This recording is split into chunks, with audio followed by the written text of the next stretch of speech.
Good evening, Vacaville. This January 6, 2026. Welcome to the new year. This is the special meeting of the City Council of the City of Vacaville. It's 6 p.m. May I have a roll call? Councilmember Stockton. Here. Councilmember Ritchie. Here. Councilmember Silva. Here. Councilmember Freeman. Here. Councilmember Wiley. Here. Vice Mayor Chapman. Here. Mayor Carley. Here. And if you are able, please stand for a moment of silence followed by the pledge.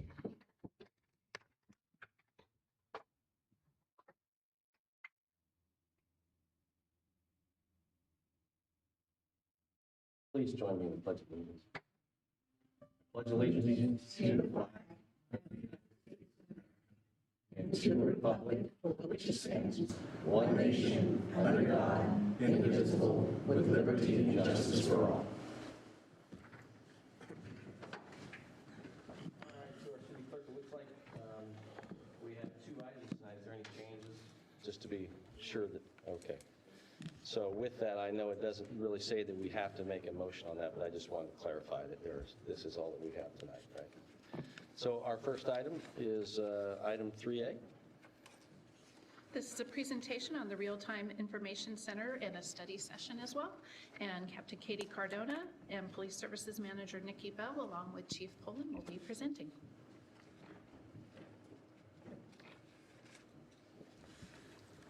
Well, good evening to you all. First presentation of the year for the council, so. No pressure. Set the standard. So good evening, Mayor, Vice Mayor, City Council. First of all, I just want to start off by saying thanks for allowing us to present to you tonight to talk about the progress that we've made in the Real-Time Information Center, why it's important to the City of Vacaville, and to hear our success that we've had in such a short period of time. We're pretty proud to share that with you tonight. But before we move forward on the slides, I do want to give some credit where credit is due. This will not be possible without our partners from IT, Public Works, Human Resources, our legal team with all the contracts that we've had to navigate in the last couple of years, and then of course Nikki Bell, our Real-Time Information Center Manager. She's just been incredible, moving from project to project to contract, getting the private partnerships lined up. She's just been fantastic, and a lot of credit goes to Nikki, and she's going to present a majority of our topic tonight, and she is the expert moving forward. So let's move into the slides. So today we just want to talk about, this is a study session that we want to talk about just a program overview and the progress that we've made so far. We want to give you some operational outcomes and the impact the community has had on this so far. We want to give you we want to talk about the future operational options, the funding considerations, and sustainability pathways. Next slide. Of course, we have to talk about how we got here. Just as a brief overview, the state of California asked for submissions from police agencies on how to combat organized retail theft. And part of their ask of the people submitting or organizations submitting the grant or their proposals were to address their ways of reducing response times to organized retail theft, and how are you going to increase your case solvability. Our team came together and decided that a real-time information center was the best way to do this. We felt like if we centralized our information in one space, that was going to increase the efficiency for us. We were going to use specific technology that was targeted towards organized retail theft and how to be more efficient with our police services. We're going to dedicate staff to combating organized retail theft, and we're going to use live monitoring and real-time information intelligence sharing. And what we've seen so far is there's been a fundamental shift in organized retail theft operations from a reactive case reporting to a coordinated intelligence-led real-time response and prevention. Next slide. We're grateful that all of you have been in our real-time information center space, but just a brief recap, we reallocated space inside of our record center to build their information center. So we, during this process, we updated our records section with new consoles, carpet, paint, et cetera. We did this by working with a design firm, our public works partners, and our construction partners. Our space now includes 6 operations workstations, a conference room, a video wall, video conferencing, and we are set for future radio console capability. And of course, we have Nikki's office also inside.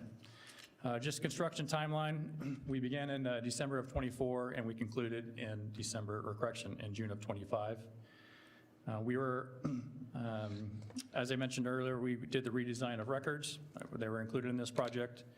And we were allocated $1.7 million through police development impact fees, and we used about $1.3 million.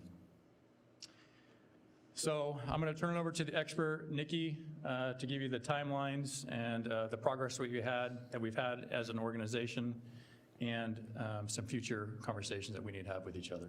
So Nikki. Mayor, Vice Mayor, council members, again, thank you for the opportunity to present to you tonight to give you an update on where we're at today with our Arctic process, our outcomes, and future operational needs for consideration. So the slide that you see up here, Arctic timelines, there's 2 different timelines. I'll explain them both to you. But I want to talk a little bit about the space in between when the grant was authorized, which was November of 2023, and when that was granted to us, and then December of 2024. So through that 1-year period, we completed several foundational steps, a server upgrade in anticipation to receive the new technology. We selected our design vendor during this period, the recruitment and hiring for my position, the facility design with Public Works. We could have not done this without our Public Works partners. We also submitted for and received our RFP for our contractor to select them for the construction piece, the hiring of our community service officer, who's been absolutely instrumental in our success to date, a retired annuitant who is flying our DFR, and a crime analyst. Also our technology selection and contracting during this time period, and then the records move and deployment of our operational model. So December 23 to December 24 was a very big year for everyone, and so I just wanted to make sure that I gave proper acknowledgements for that.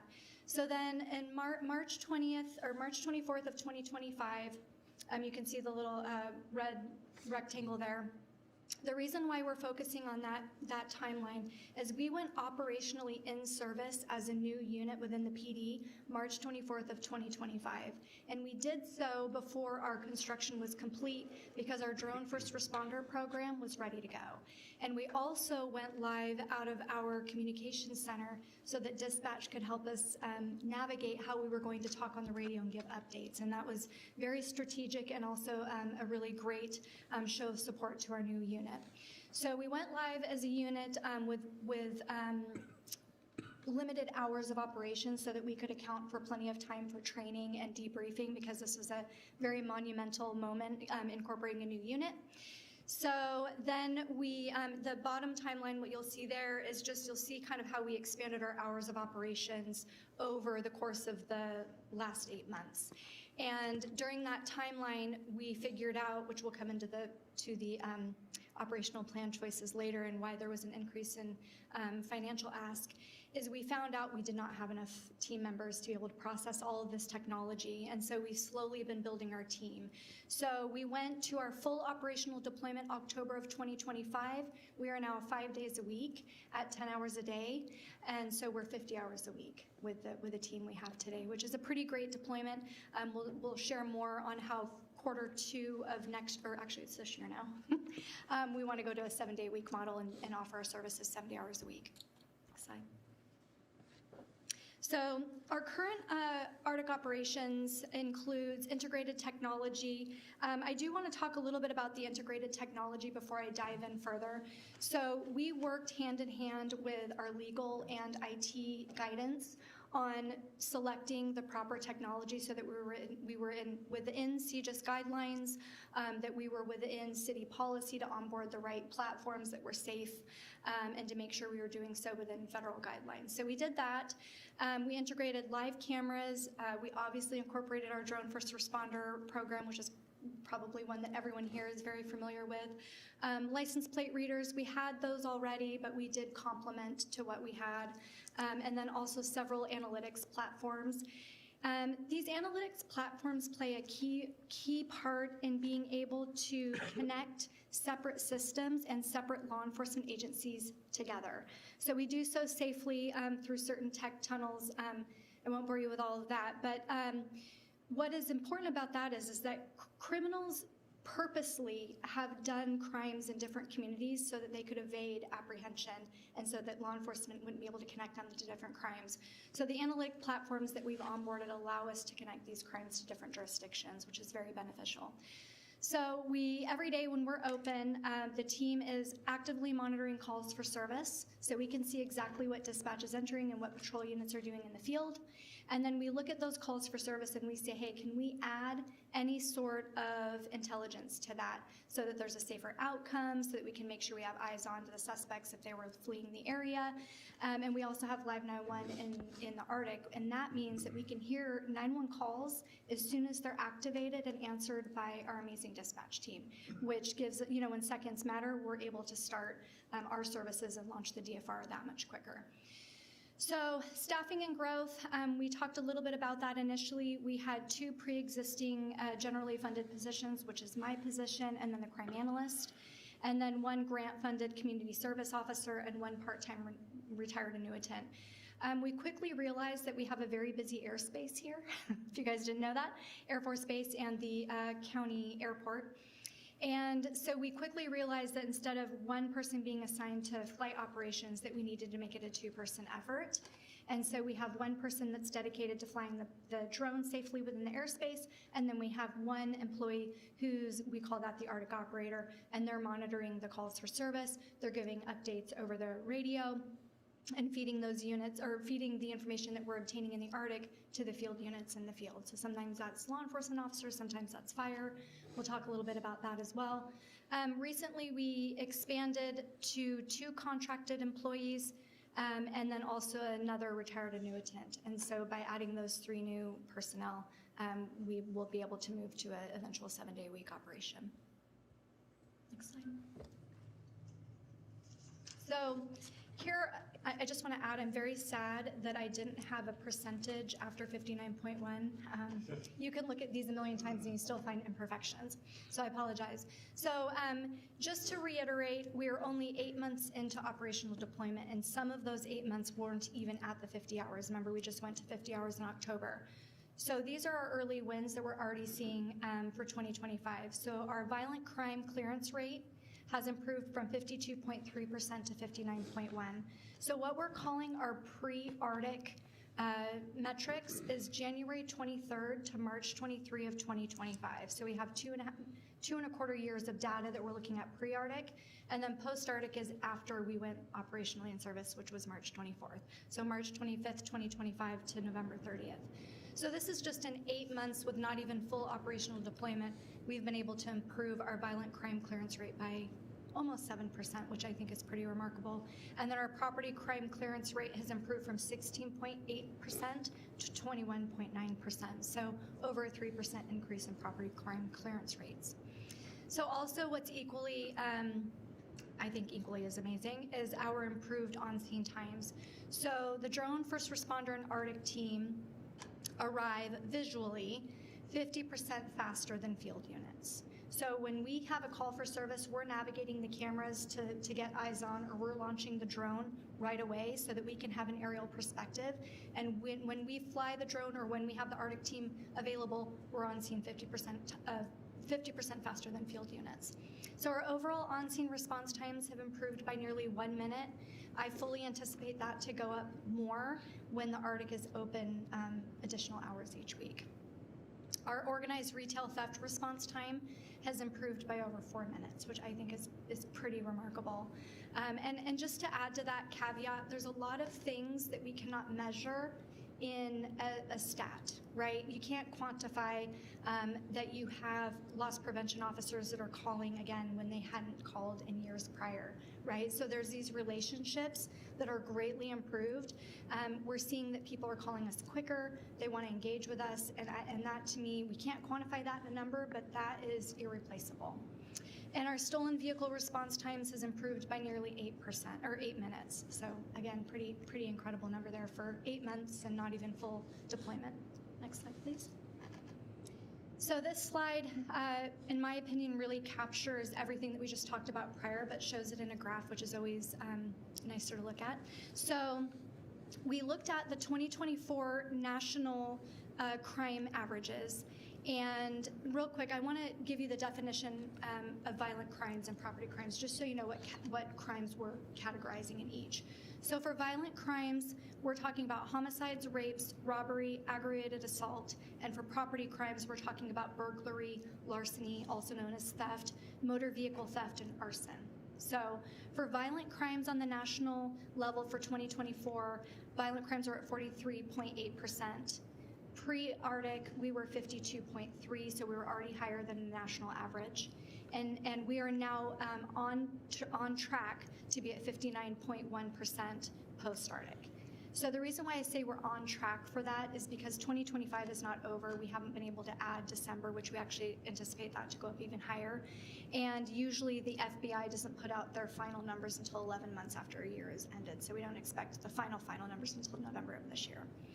Property crimes, you'll see that the national average was 15.9% for 2024.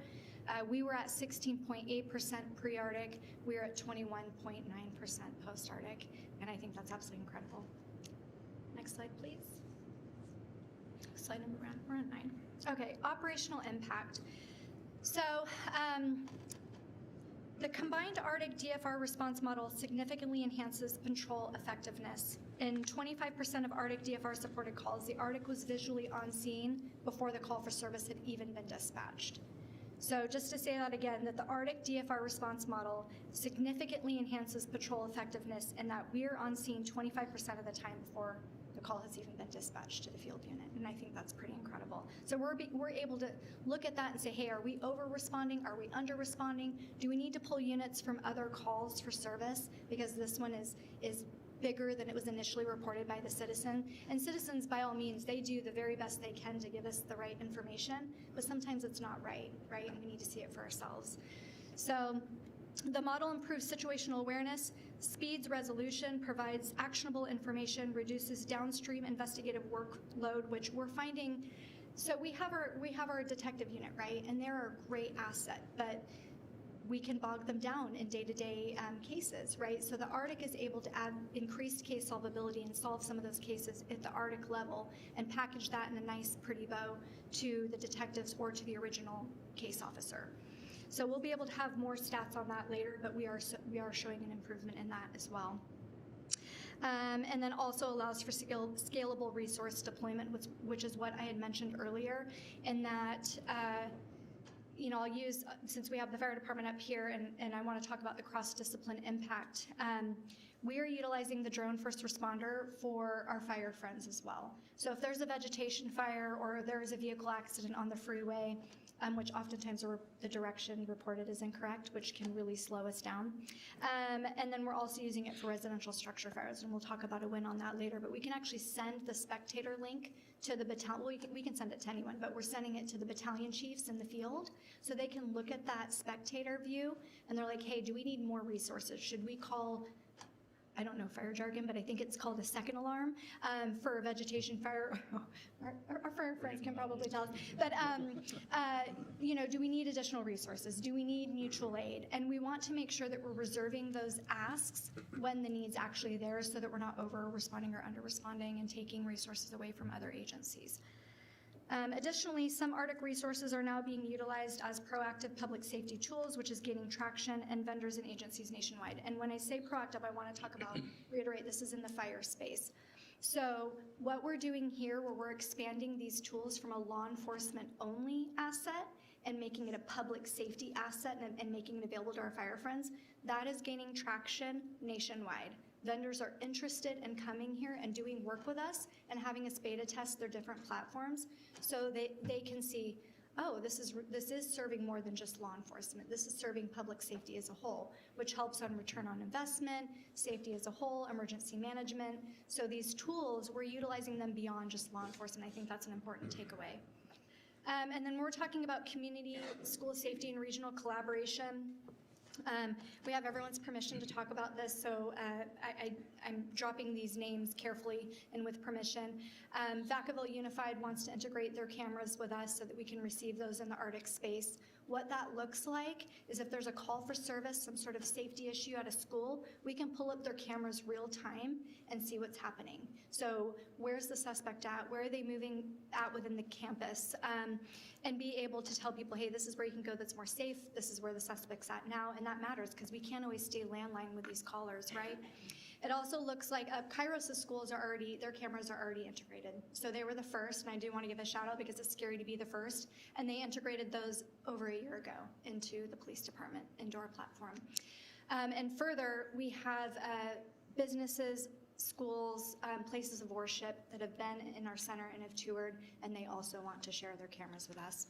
Kaiser and North Bay and Kairos are going to be the 3 recipients and host our 3 additional DFR platforms, and they're very happy to do that. So it's very exciting to have them want that equipment there and to support our efforts. Next slide, please. So the case studies that I'm sharing with you today, it was actually really hard to choose which ones because we've had so many great ones. But the case studies that we selected, and some of you may have seen this video, it's actually really great. Sergeant Carly Stone, one of our motor sergeants in pursuit of some loss prevention suspects.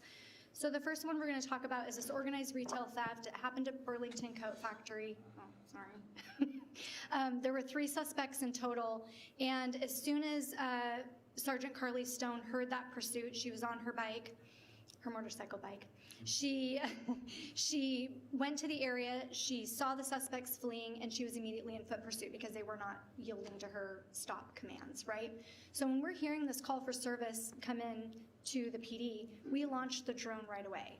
And so we're overhead offering overwatch so that if she had lost sight of those suspects, that we were ready to take over and call that foot pursuit.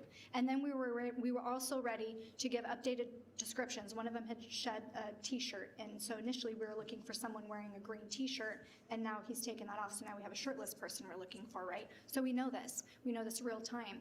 And then also what was their method of travel? So if they stopped running and then they got on a bicycle or in a car, we were ready to take that over, give that update, get the license plate, and then give that updated direction of travel to the field units. I'm happy to report that Sergeant Carly Stone is very fast, and she was able to apprehend the suspects, and all is well there. And we actually received, the department itself received amazing officer safety accolades. I think there's over 1 million views on this video. This is very popular. So the residential structure fire, this was a mobile home structure fire in a very, I don't know if confined is the right word, but it was a very heavily populated mobile home park where there's a lot of mobile homes in close proximity. So when we have fires in close proximity to each other, like a residential one like this, there's concern that the fire could spread to neighboring structures, or if this was a July hot summer and there was vegetation close by, then there could be the fire could move to the vegetation. So we sent this link to the battalion chief who was en route. He looked at it, he said, hey, based on what I'm seeing here, there's no risk for extension to the neighboring mobile homes. So the resources that we have assigned to this call are appropriate. But when this call was over, this battalion chief was so excited because he's never seen his people move with all of the training that the agency's invested in them and then move correctly the way that they've been trained all this time. So now they're using this video as a training video, and they went a step further and added the audio overlay from dispatch so you can hear exactly what was happening and put it together as they're moving around and calling knockdown, and sorry, I don't know all the other terms, but very important milestones in fighting a fire. So the third one that we're going to talk about here, this was one of our first DFR flights. It was a report of a subject at a coffee shop. He was acting a little suspicious. He had a knife sheath on his waistband, It was empty from what they could see, and then they lost visual because he had gone outside to sit at their tables. There was a report that he was playing with something in his hand, but they didn't know what it was, and it's because he had the knife sheath, I think everyone, well, it was assumed he had a knife in his hand, but no one could confirm. So the sergeant on duty, knowing that we had the DFR and we had launched it, he asked his officers to remain close but not make contact with this person. So until the DFR could get on scene and try and see what he had in his hands. And when they got overhead, they were able to see that it was 2 straws that he had connected together and was just kind of waving around. And so I would love to play the video for you, but it's a little bit long. But basically what you see after we gave that announcement over the radio is you see these officers walk up to him. And sure, they're still concerned about safety, but it's a little different. The situation's slightly de-escalated. They hadn't been able to pat him to confirm, but it looked like it was just the straws, and later it was confirmed that. So you can just actually see the interaction is very different in the video. So that's why we wanted to talk about that one. So these examples highlight how the ARDIC capabilities enhance situational awareness, improve tactical decision making, and in some cases allow for de-escalation before officers arrive. So here's where we're at today, right? We're trying to decide what is our return on investment for this ARDIC. The early stats show that what we're doing is improving our law enforcement tactics here in the city of Vacaville. But we're trying to decide, do we have the right infrastructure? Do we have the right staffing model yet? Is the technology the right technology for our organization? I'll be honest, I don't have that answer for you yet. We need a little bit more time to figure that out. And that really is the goal of 2026, to be able to identify what is working well, and maybe what is working better, and what is our area of weakness that we could shore up. So we're looking at that, and we have models in place. The other thing that I'd like to highlight is our hours of operation are a little unique in that there's 09:30 to 19:30. And the reason why we chose those hours, it wasn't just a random number, we actually ran statistics to see when are we busiest as an organization, when do we have the highest call volume by hour, and so we chose that.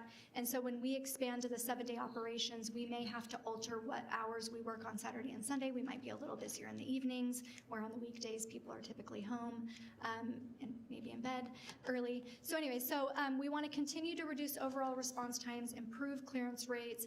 I think we're going to see some other improvements. I don't want to speak too early to those yet, but I do believe we're going to see other improvements. The other thing that we're looking at is what can the ARDIC do for the city as a whole, right? So we've already flown the DFR and offered ARDIC capabilities during Merriment on Main. During Fiesta Days, we found a missing juvenile within 30 seconds.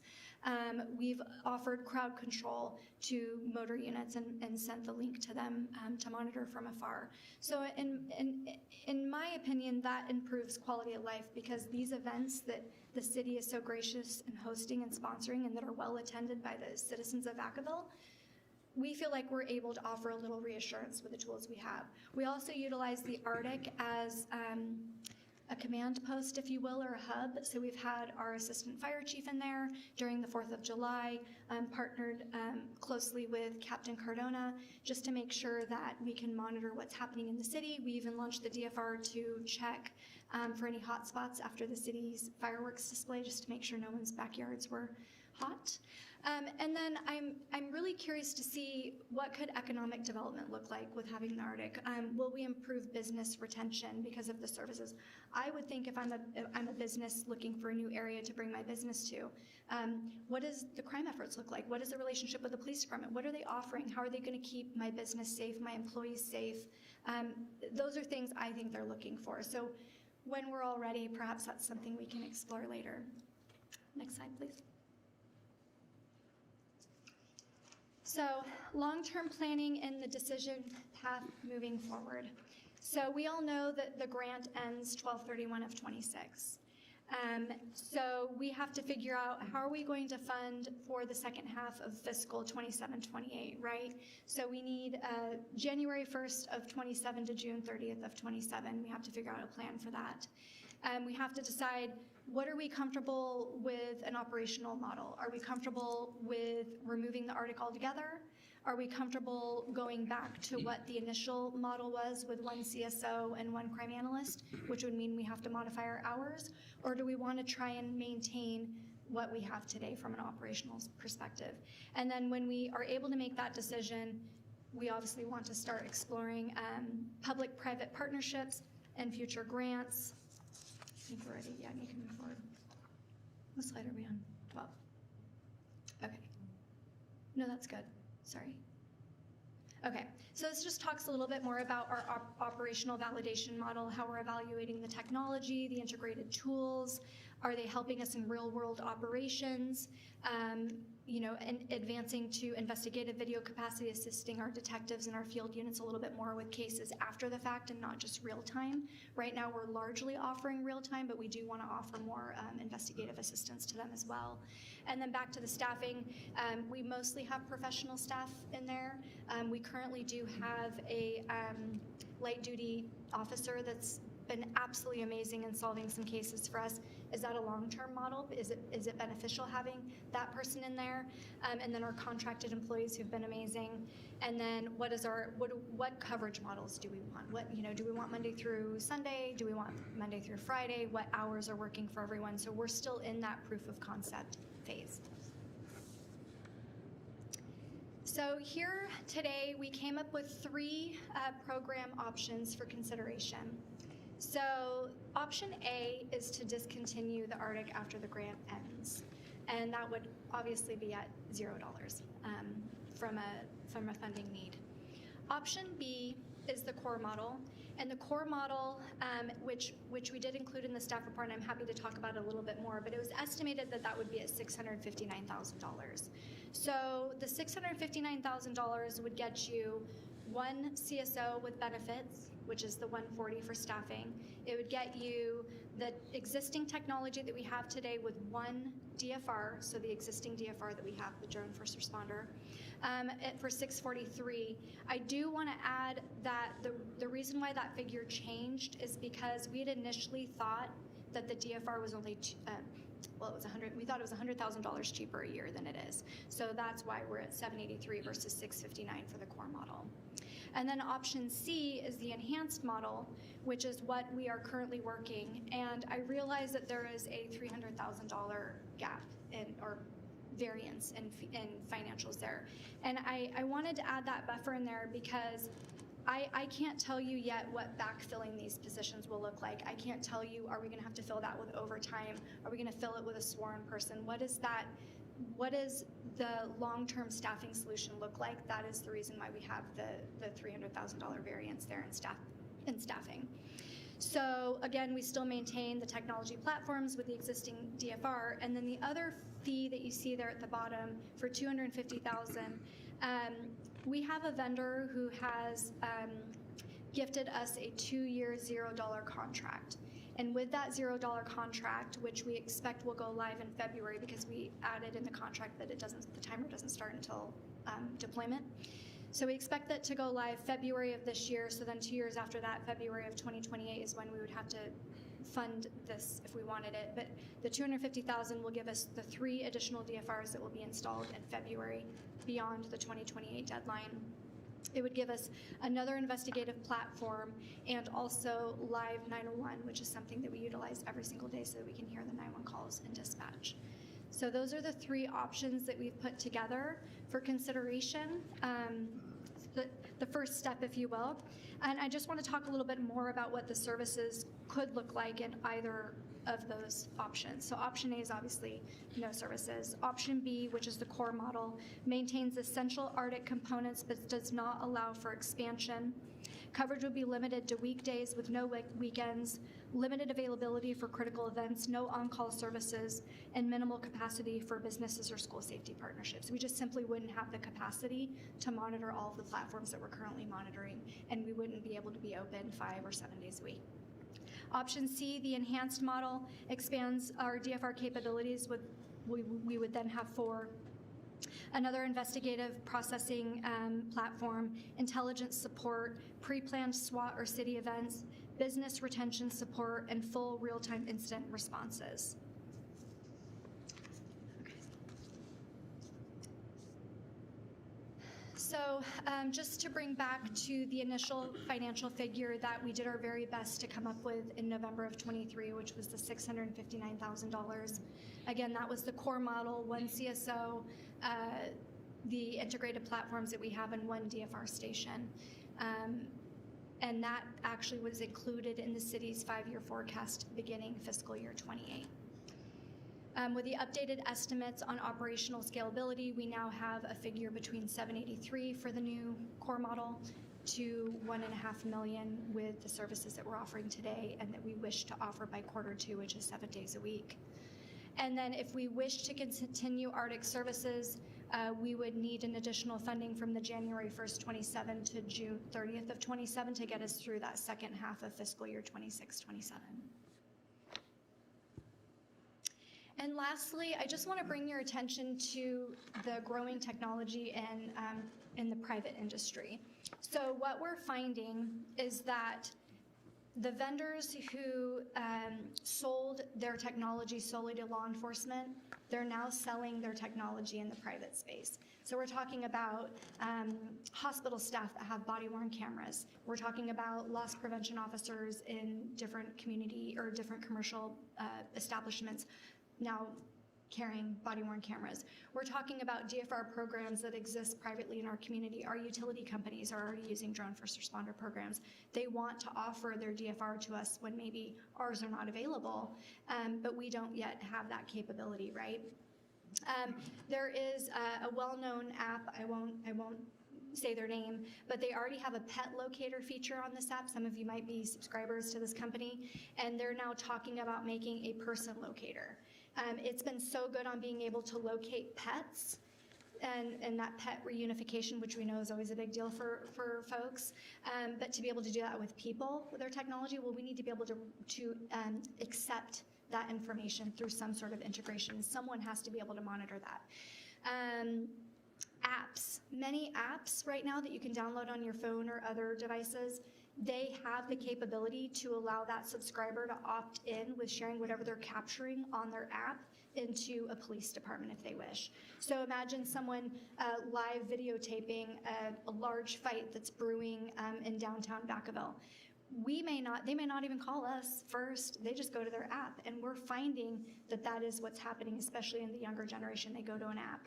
And I don't have the figure in front of me, but they actually project that in 2029, they're gonna see a sharp decrease in people calling in 911s. They're gonna text in their emergency, they're gonna use an app to report their emergency. So it's looking very different. The future's looking different. And the other thing is that our agency realizes we have some dark spots, if you will, in our area. So there's certain places we can't fly safely with the DFR just because of the busy airspace we have.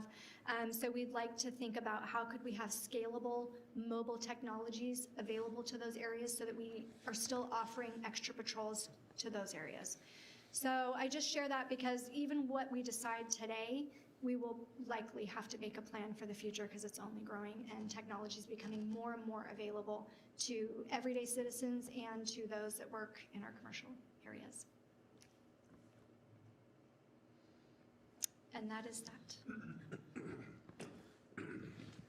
Thank you. That's a lot of information. I know, I won't speak for the entire council, but I know that we've all seen it, and having the experience of firsthand, it means a lot. The state of California clearly was looking to solve a problem, and I just believe that what they didn't know yet is that Vacaville was positioned to demonstrate across the state and across the nation on how to do it. There's no doubt about that. I've had the privilege of not only when it was introduced, but also when you speak of economic development, to have leaders from international companies who are interested in our economic development and growth to take a tour on the spot to see it in real time. And some of their comments were, there are cities around the world that need to see what you're doing right here. And they were highly impressed. And on other occasions to actually be in the center when the DFR is launched. You couldn't have staged it any better to actually see that it actually works. I'm sure there's going to be a lot of, this is an opportunity for the council to have both comments and questions. That's what a study session is. There's no decision to make tonight, but it's great to hear back and forth from us on the dais on the importance of this, so for future decisions on what it looks like. So even though there's options, those create the context of which direction in the future is going to lead to what kind of funding are we going to need in doing so. You mentioned the other DFRs. When do you think those would go online? So we're currently slated for February, so next month. So that would be North Bay, Kaiser, Kairos, and then of course Travis, where we're at right now. If there were a future, would it be out in Lagoon Valley? So to answer that question, with radio frequency technology, so with the drone platform that we have right now, it is not capable, we're not able to do that until they move to cellular. So the reason why is there's that ridge, I'm sure that ridge has a name, but I'm sorry, I don't know what it is. But there's a ridge, that bowl that kind of Lagoon Valley sits in, that ridge does not allow us to communicate with the drone's remote control, which is fixed onto Travis Credit Union. So right now, no, but our vendor is slated to have a cellular drone by Q4. And so the other thing we have to walk through with Lagoon Valley is a rooftop that can house it. There was some discussion on the water tower that was there, but there's accessibility issues because we have to think about our employees who have to check the drone once a week just to make sure that from a maintenance perspective it's fine. The fire department is not viable because they have a pitched roof and it's also temporary. So there's just different things, but yes, we are looking at that space because that is one of the dark areas I was alluding to earlier. The future would be easily, with the change of technology and Yes. growth, to cover the entire city. I know that I've seen that visually you can climb to an altitude and zoom in pretty significantly. Yeah, a half a mile, we can read a plate from a half a mile away. That's right. It's pretty impressive. From a city perspective, while there'll be future discussions on funding depending upon where the council eventually gives direction, funding that comes in through CFDs would be able to be used for funding for something like this? We'll have to look into that, because right now the CFD funding is paying for a lot of other things, but we'll work with the police department and finance department. And I'm also thinking because as the city grows, there's always budgetary issues, whether it's just in the general fund or CFD funding, how that the future of policing. And so maybe from the police chief's perspective, the implications of solvability and how do you put a dollar on a case that is cleared because of technology versus the cost of a detective sitting in court or what an investigation would look like. Can you just speak to the council, to the public on what that means and why technology and why this Arctic is, it's as if we've transitioned from the radio, the car, the radio, and now to real-time information it's leaping into the future that's generationally in an industry. Yeah, the future of policing is shifting dramatically, and it's shifting quickly, and trying to keep up with it is the biggest challenge, right? So what we're finding is technology is supplementing our efforts. It's not replacing the police officer or the dispatcher, but it's supplementing our efficiency. And as the city continues to grow, we have to grow with it. And this is allowing us to grow with it.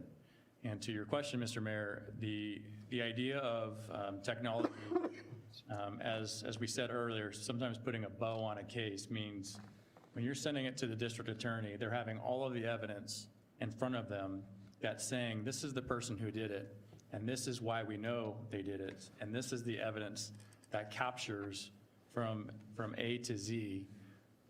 So the testimony of the officer may not be needed because the evidence is so concrete that the officer may not have to go to court.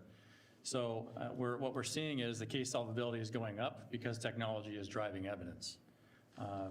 So the old days of having a witness show up at the scene and say, did this person do it?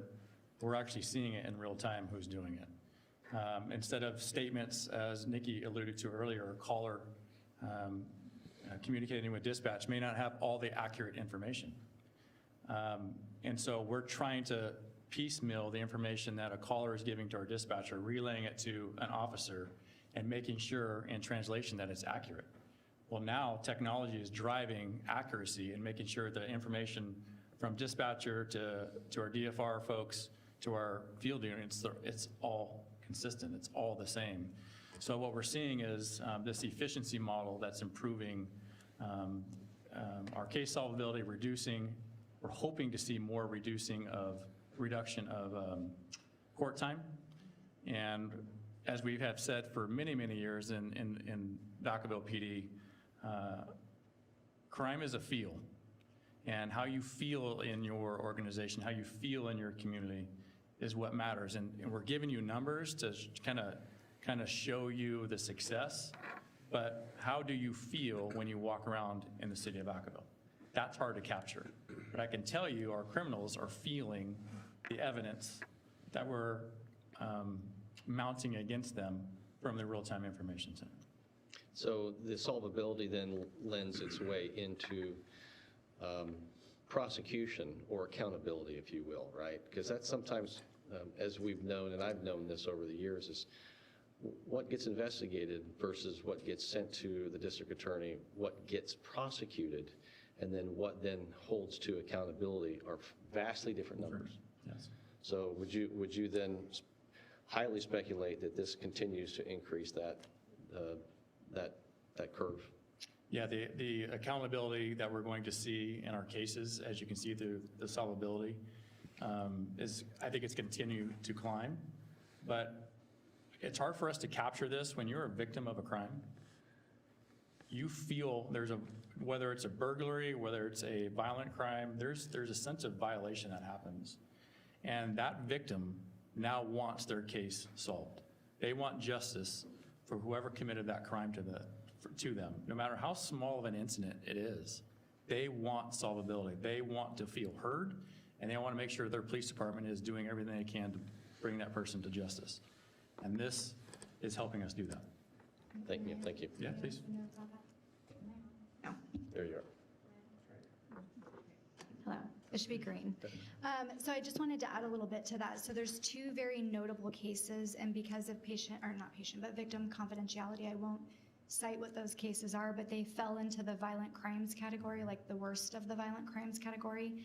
And our crime analyst was able to create a digital package, if you will, full of digital evidence, the very technology that we're talking about today that solved those two notable events.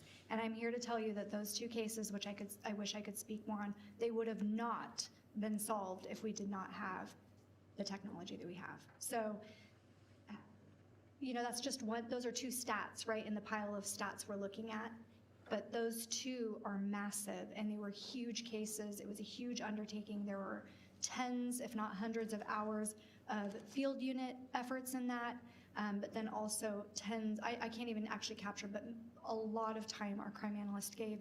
And I'll go a step further, that the DA's office is now becoming conditioned to receiving all of this digital evidence. And I would actually go a little bit further in saying it's becoming an expectation. So it's becoming an expectation that we have digital evidence, pictures, video snippets, timelines of all of that digital evidence. They're expecting that for the case. Like, that's becoming an expectation. So I don't want to say gone are the days of when we just typed out our reports, but I feel like they want to see what happens, because seeing what do they say, a picture's worth 1,000 words? Anyway, along that line, like, when you're seeing it, it's very different than when you're reading it, right? So. Yeah, thank you. Councilmember Silva. Thank you. Thanks for the rundown and sharing all the good work. One of the other impressive things is I think call the drone. The drone probably got more tired than Carly did, Carly Stone. So that was very impressive. So, so a couple questions. So I do have questions about the data, but I don't think it's like we could talk about that offline just to put certain things in context just for my own benefit. But you mentioned different limitations as being airspace. What about battery life? You mentioned distance or certain geographical limitations.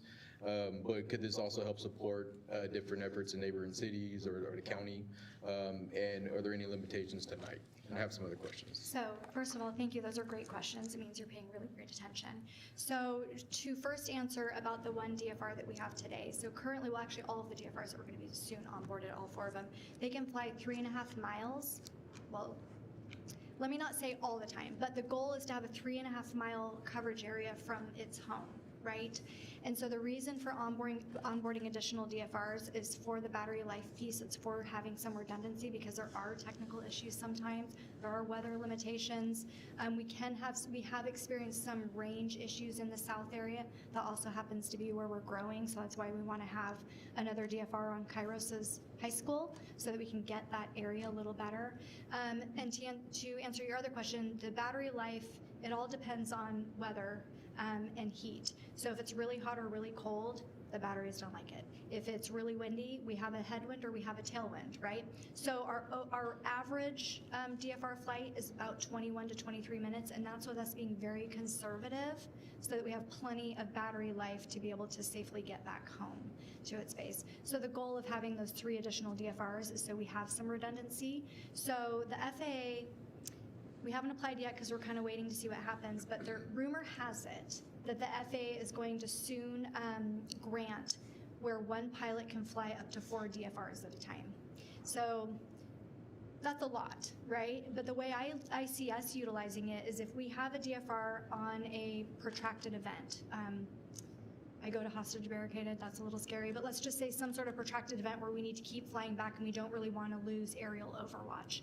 So when we know that that primary DFR's battery is getting a little bit low, we can launch the second drone either with the 1 pilot, because now we have that special waiver, or we have 2 pilots working, because everyone in the Arctic has their pilot certification, but me, just so you know. They could launch that other DFR, have overwatch, and then the first DFR can go and land. So that is the long-term goal, and that is the reason why we want to work towards those 4 DFRs. So I hope that answered. Oh, yes.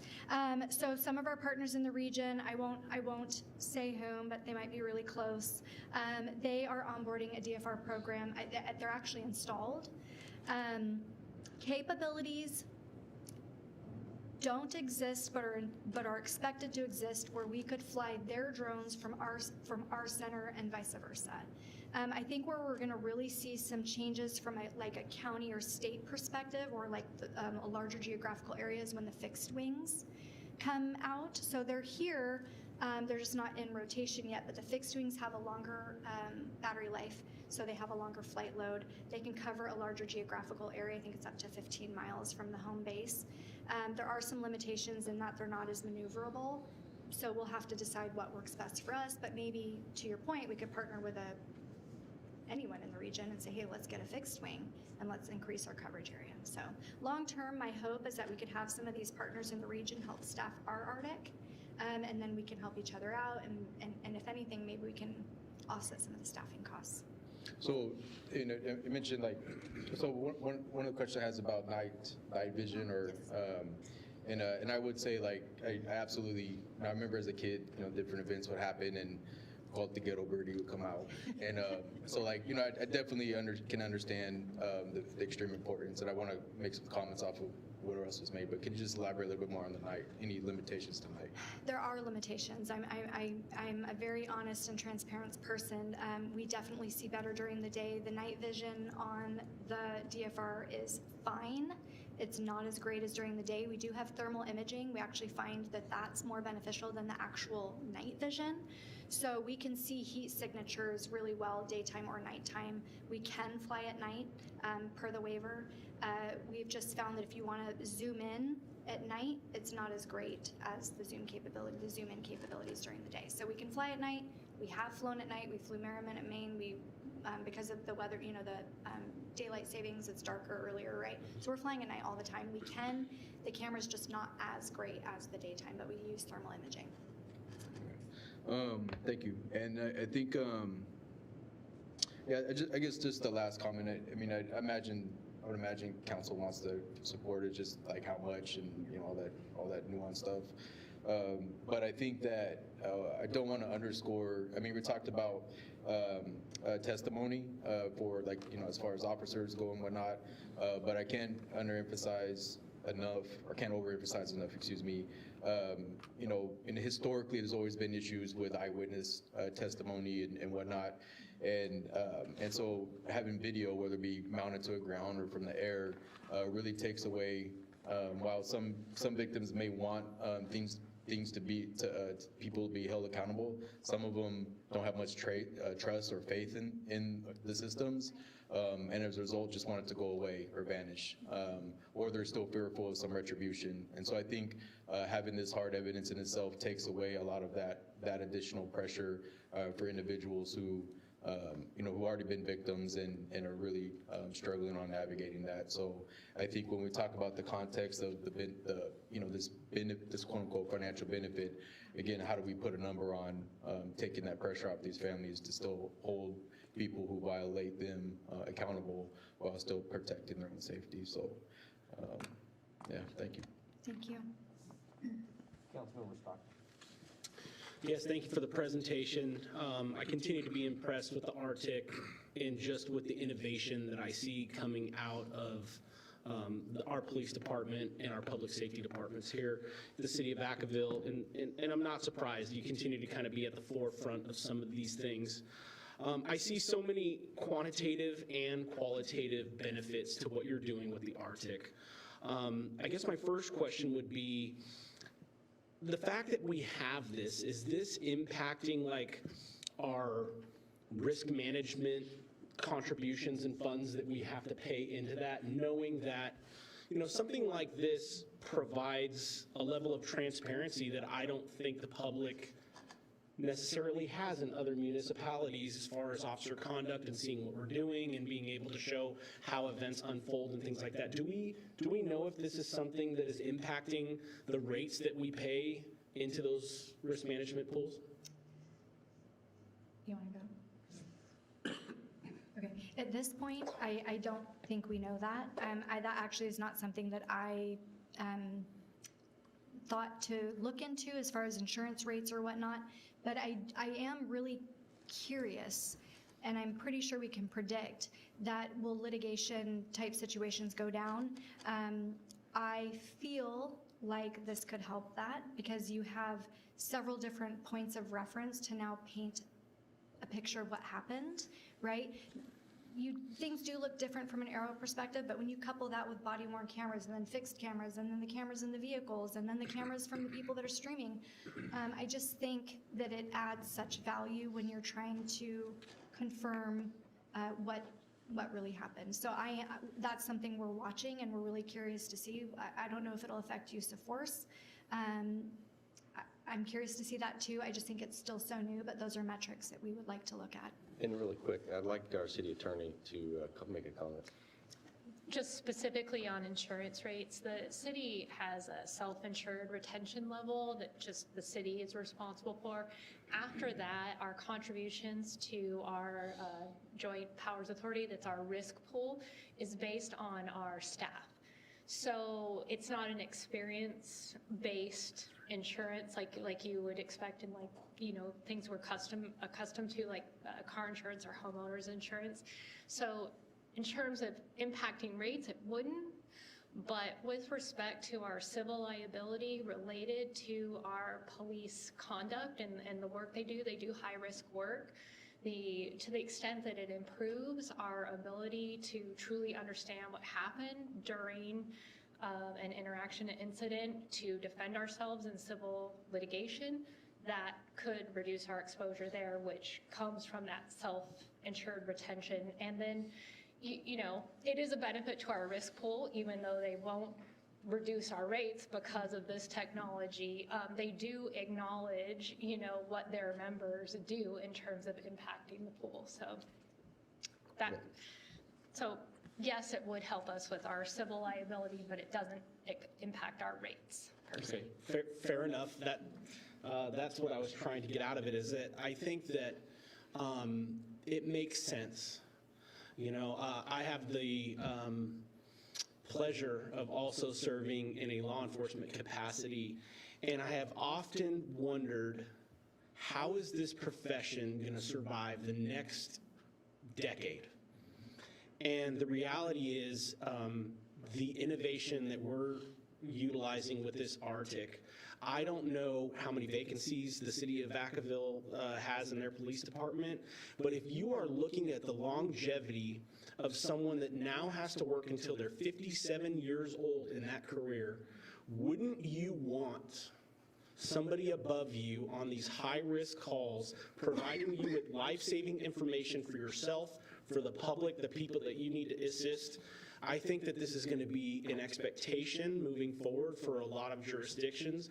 I think that if you're somebody that really wants to have longevity in your career, you're going to want to work somewhere where you have these capabilities to make sure that you get home to your families and that you can be as productive as possible in protecting the public safely. And so I think that qualitatively this is a no-brainer, because I agree with the city attorney that this is invaluable. You said it, and I even wrote it down for you. I said, this stuff is an expectation now, right? This is public area. This is not in private areas unless they sign these waivers and allow you to tap into their cameras, which is absolutely fantastic.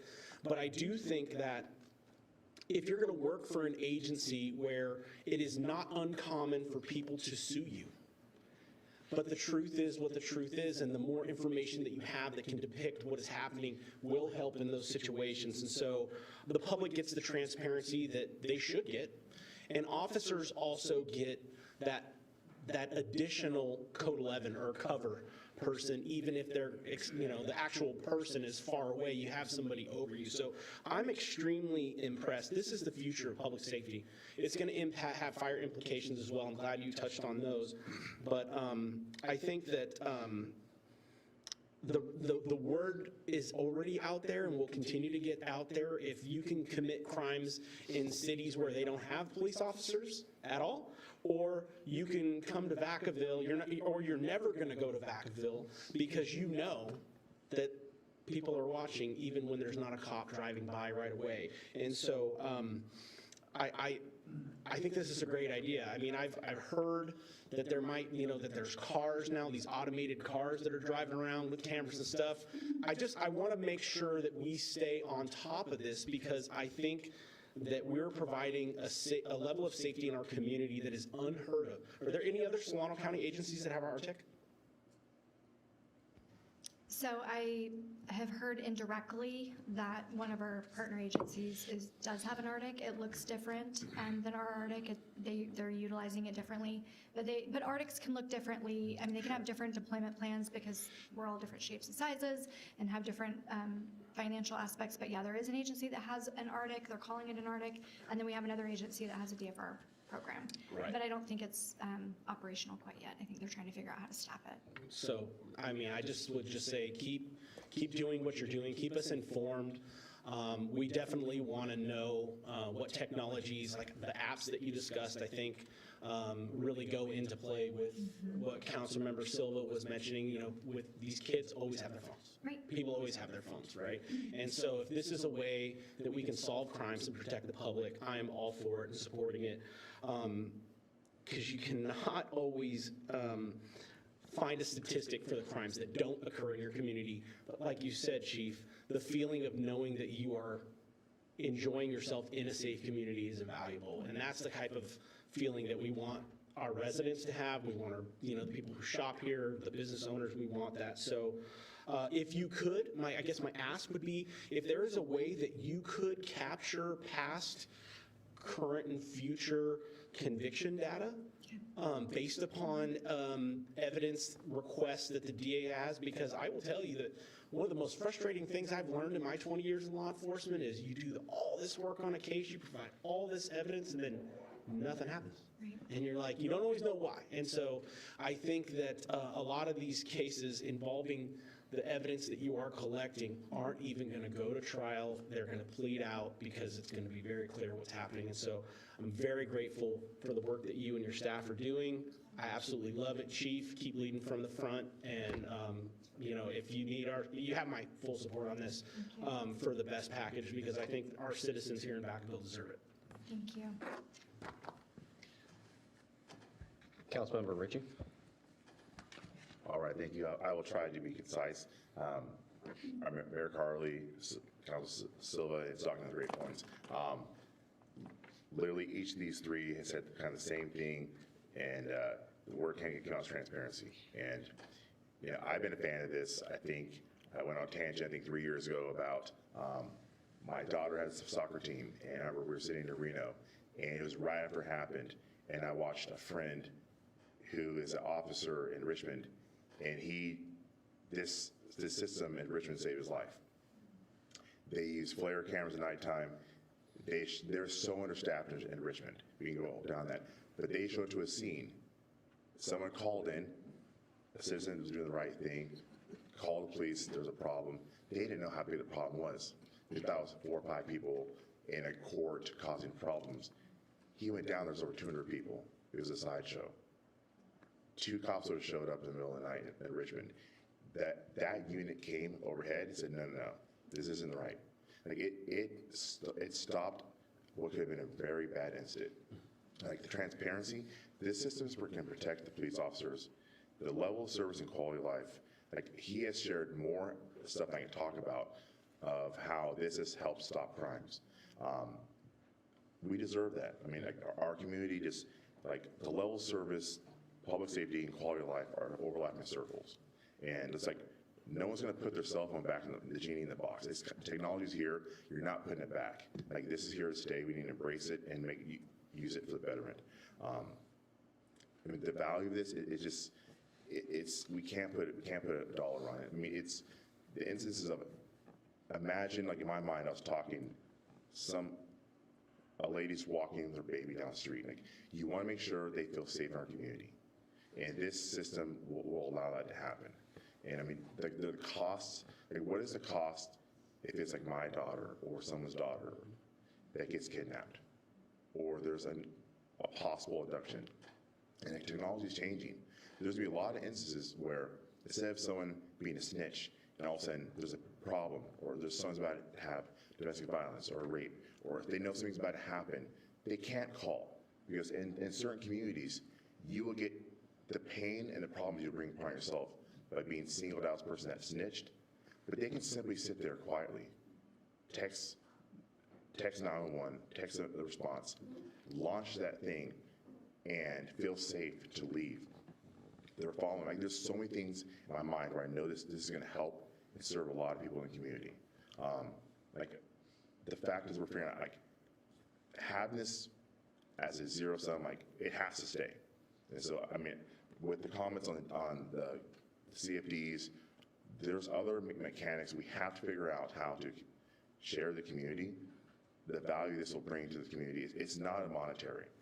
If it was your kid, if there's a crime, what is the value of someone getting kidnapped or abducted, or I mean just like sex trafficking, like the amount of things that can be stopped if it was your kid that gets kidnapped and it's caught before they leave the city, or with the combination of the cameras, the license plate readers, it launched the machine, all culminated together. What value is that? I mean, it's hard to put a value. So we have mechanisms. I think we're gonna have a study session later, but I want to lean forward and figure out how we can go all the way and not half beep it to make sure that, if you're in the city of Vacaville, you feel safe working for the city or living in the city. You want to invest in here. It's something that can't go away. Appreciate it. Councilmember Wiley. Thank you for the information, and I will say it's a really impressive program, and I thoroughly support it, but I do have just a couple of questions. So on slide 7, when you talked about the percentages, and you were quickly saying, well, the first part was like from this time to that time, was that like a year and a half was the first time, and then the second time was after you launched it, which was like 8 months or something? So what were you comparing for the first, was on slide 7, the response time. So what were you using for the first time frame? So we used the same time frames for all of our stats just to be consistent. So pre-Arctic, January 2023 to March 23rd of 2025. Right, so that's over 2 years. Yeah, Right. 2.25, just under. Right, so 2 years, and then the other one was like 8 months or something? Correct, just since we've been operationally in service, which was March 24th, and then we had to end on November 30th of this year, just so we had a nice cutoff date, because we've been preparing for this presentation for several weeks, so. Right. And so the percentages are very helpful. I think it would also be helpful to know the number of incidents. So like for this 59%, how many incidents did you, what was your, how many crimes did you clear in that 8 months? It's 59%. So I just think that would be helpful for me when I'm comparing such a long rate of time versus the percentage for a short rate of time. So that's one thing that I just wanted to know. And then, so we're looking at money and what it's going to be in 27 and forward. So I want to know kind of if you could predict what's the span of this current technology. Are we going to have to end up replacing this technology, but in 27 or later, it's going to be new technology. So do you feel pretty comfortable with your prediction, or with new technology and new needs, is that going to be more? So that's a very fair question, so thank you for that. It's really hard to anticipate what technology is on the horizon. So I feel like what we might do is shuffle the technology versus continuously adding. So it's hard for me to say with complete certainty, but at some point there is information overload, right? So if we just keep adding, can we thoughtfully comb all of that data with a very discerning eye? And so I think at some point we might have to replace some of the technologies, but I do believe at some point we're going to cap the number of technologies, if that makes sense. So I feel like we might swap technologies versus add more. The new ones you add are always more expensive, though. So. You know, you're not wrong. All right. But also with that is that I feel like there's been a shift where the vendors were running this space for a long time, and I feel like the shift is happening where the customers are starting to run this space a little bit more. And so I'm hopeful that they realize we want their product, but we can't afford all of their products at the price that they're currently at. So I feel like there's a shift happening in the tide right now. Again, I can't say with certainty, but I feel like there's so many competitors out there that eventually the vendors are going to have to adjust a little bit, if that makes sense. And then my third question, this is not my personal feeling, but it's a feeling of many of our citizens. So you've got one drone in the air keeping me safe. Okay. Well, now there's 2, now there's 3, now there's 4. Who's watching me do whatever? So I do feel like we're going to have to really be proactive in how we say, oh, now we're adding this drone, and we're adding this drone and this drone, because some people do have a feeling of what are they finding out. And we're seeing there's some current lawsuits about the license plate readers and some other things across the state. And I don't know if we're in that same category that people are filing lawsuits about or not. But so there's a lot of people that would be happy to say, I'm going after them because they're in my space. So just to answer a little bit or touch on that a little bit, I just want to talk a little bit about our protocols when we're flying the drones through the airspace. So when we fly the drones, and this is not going to fix all of the concerns, but I do want everyone to understand we're very cognizant about privacy here. A lot of the folks that work for Vacaville and the city of and the PD live here, so they're invested, right? So anyway, so with that said, when we fly the drones, okay, we're flying the nose to the horizon. So we're not looking at what's underneath us. We actually wouldn't be able to see it at the speed in which we're flying, because sometimes we're flying up to 50 miles an hour. So we actually wouldn't be able to see that quickly what's in someone's backyard. And because we do want to respect the privacy of those who live here, we fly the drone on the nose on the horizon. So we're always looking ahead, not down like this, capturing a whole bunch of data. Now, when we're within a half a mile of the call for service, now we have to change the camera orientation so that we're looking down at the ground. But again, another thing, if a drone's hovering in position over someone's home, we're not looking what's underneath us, we're looking a half a mile ahead of us. And so we actually are able to indicate that in the flight logs as well, the drone's location that it was hovering at, that it was above, and the location in which we were looking at. So it doesn't fix everything, but practice and protocol, procedure, policy, we take those very seriously. So it's need to know, right to know, number one. We're flying reactively, not proactively. So as it stands today, we're not launching to just check the sky and that whatever's happening below us proactively. It has to be a call for service, whether that's an officer-initiated event or a citizen-initiated event, then we launch. So there are some agencies that have drones up 12 hours a day, and they are literally scanning the ground below for criminal activity. We're not there. That's not our operational deployment. And that's what everyone needs to know. That's what everyone needs to know. So, okay, thanks. Thank you.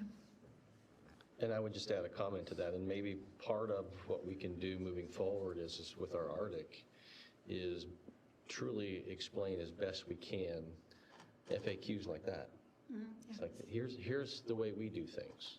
If you ever wondered about this, anytime we can be more transparent and informative, that way the people who will at least look and lean into something would say, well, that's not what they do. And of course, it comes down to trust, because it could be, well, so they say. Well, the truth is if somebody's not going to trust it, it's hard to gain that trust, but what we can do is be as transparent as possible. 1,000%, I couldn't agree more. And I just want to share a little story about that. When we had our open house, the public open house, that was very strategic. And we had a very large, we didn't know what to expect numbers-wise. I think we had almost 50 community members, several news outlets, and we really didn't know what the response was going to be. And we had some very concerned community members that came into that space, and we wanted that. We actually welcomed people who had reservations and concerns because we wanted them to see the professional operation that we're running and how we're engaging with the technology. And one very nice man said, I was ready to come here and be very upset and be very frustrated with the PD. And he said, I left with a very different perspective, and you have my full support. And so that means everything. We've done that with some of our other businesses and schools. We said, hey, bring the folks that have concerns, because we want to show them how we're engaging the technology and the professionals that are engaging with it. So, thank you. Thank you. Vice Mayor Chapman. Thank you. Wonderful presentation. Thank you very much. I appreciate it. Couple of comments. First of all, the return on investment is evident with this system. And I think that's very important for people to understand.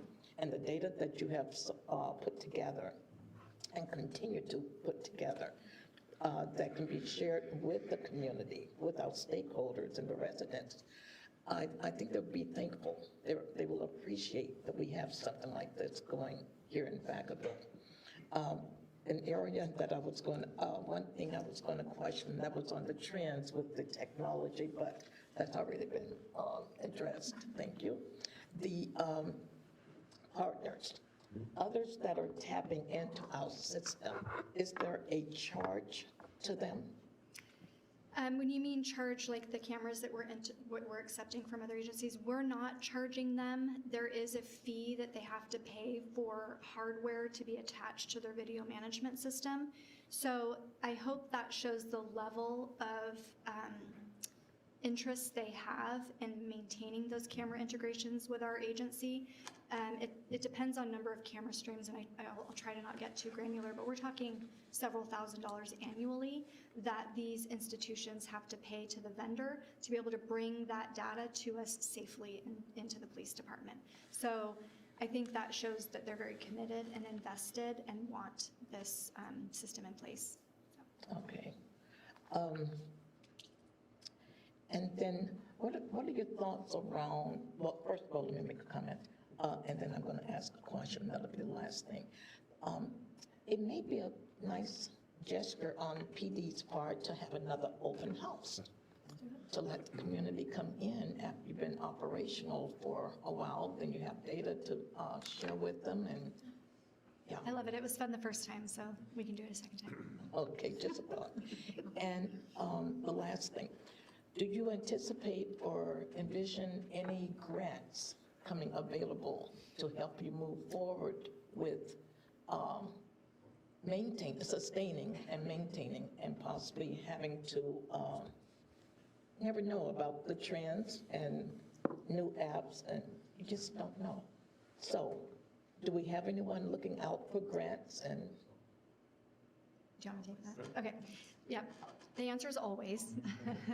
We're always looking for different funding sources. I'll be honest, we're trying to get through this first grant because there's a lot of, the old saying that nothing's for free is very true. There's a lot of reporting requirements for this. So we're already looking for the next, I will not name the entity, but there is an entity within the state of California that is asking us and some other ARTICs in the state on what should the next grant look like, so that we can have some sustainability and have like a unified technology platform throughout the state. So this is really exciting. We have agencies like CHP, California Highway Patrol, that is looking at how can we give all camera access to all agencies in the state of California. And so I share these pieces with you, and they want to get their own ARTIC too, because I think what we're gonna see is as more ARTICs are built, there's gonna be more of a need to fund this from a technology perspective, and it's really important that we can share data. So rumor on the street is that there's a state entity that's looking for, and they're asking us actively, what should the next grant look like? And so we're giving them our feedback. So I don't know if it'll come to fruition, but we're watching. okay, great, thank you. Thank you. And again, the BSCC grant originally has a sunset. I would imagine that we are probably far ahead of most agencies that receive the funding. I don't want to, I'll be humble, but I'm going to brag. Yes, we are. So the very nice gentleman that we work with at the state, he's asked us to present our space on several occasions. We have meetings, all the recipients have meetings just to make sure that we're on track. There are some agencies that haven't even been able to touch their money. About 5% of the agencies, the 38 receiving agencies, haven't even touched the money. And I want to say that I believe that's because they don't have a supportive city council, a supportive city manager, a supportive chief, because if you don't have people who are supportive, and you can't move a project. So I don't think it's for lack of laziness. I think it's for lack of support. So on several occasions, he's written and he said, hey, Nikki, can you present on where you're at? We have basically every penny allocated for the $4.4 million, and we've already spent the majority of that. And they're happy about that, because there's actually nothing worse than this gentleman saying, hey, governor, because he reports directly to the governor, like he just says, hey, Gavin. So he reports directly to the governor, and if he said, hey, we need this grant and we're not using all of the money, or some agencies aren't using the money at all, it's actually a very bad look for him. So they do like to engage with us in our progress. So. Thank you. Councilmember Fremo. Just a few comments. I know that we have a lot of bad actors that are equipped and getting better at using technology for crime. And so I just wanted to go on the record and say I'm just fully in favor of this. I would love to see us operational 24/7, with more than enough. I mean, drones on police cars, on fire trucks, where we pull up and drones fly through the air, and we catch bad guys. We catch bad actors. We catch nasty people. We catch people that want to harm or damage our fellow citizens and cause just mayhem in our communities. So I am just completely for this, for our fire, for our police, for our public works, that we can use this technology. And as AI improves, I think that we're going to have a lot more options. I'm in favor of cameras pointing down, sideways, forward, backwards, all of it. So there it is. Thank you. Thank you. Thank you for all your hard work. And speaking of that, since, and I am, just to be fair, I'm going to open up to the public for any comment.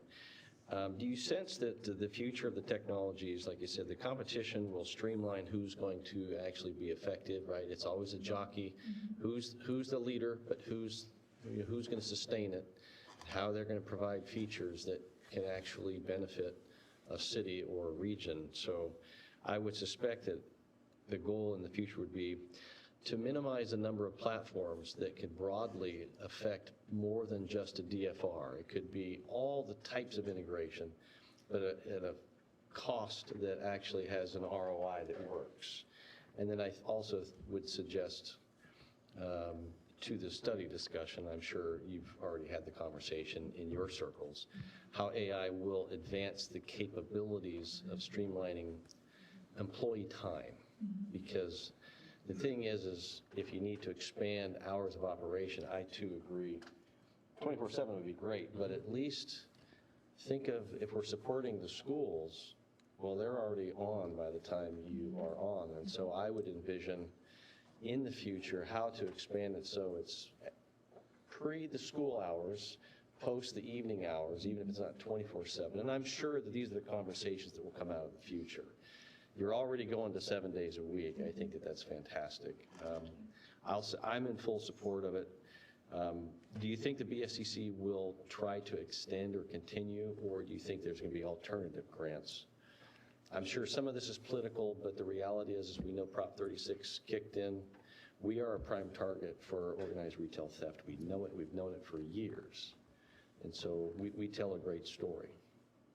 So I can answer that question. So even if BSCC extends this grant another year, let's say, or 2 years, we've already allocated all of the money. So it would be unfunded. It would be an unfunded extension, which would simply allow us to basically have the proof of concept longer and have more stats to prove that we were successful in our 2 objectives. I have not heard chatter about there being another ORC grant. I have heard chatter that they're trying to get some unified technology throughout the state so that we can share data more easily. If that happens, and that's law enforcement data, by the way, not just any data, but protected law enforcement data. If we can do that, that could potentially allow us to remove one of our platforms now. So we're always looking at these new technologies to see, does this one compare apples to apples, or is it apples to oranges, and are we okay with the apples and not the oranges? So there's always this evaluation, if you will, on are these technologies still current, and are they serving us well, and are the new technologies, is there overlap where we can get rid of another one, if that makes sense. So, but as far as the future grant, I haven't heard anything about OR2, ORC, but more of a technology, a unified technology in the state. Well, I fully support this, and Chief, you know where I stand in my history on how did we get here and what does it take to move forward. Some might see this as a luxury. I say that we're moving into the realm rather quickly as a necessity for all the risk management issues and all the ways that we provide safety to a city. I would also suggest that I think it's really important as a city feeling the support is how do we leverage, and I appreciate the fact that this is not a real-time crime center.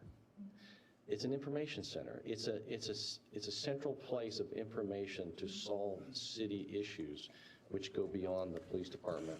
You say public safety and safety with our fire partners. The technologies that are emerging in fire services are incredible that I could see rather quickly integrating into what this is, moving vastly and quickly beyond simply police or police and fire.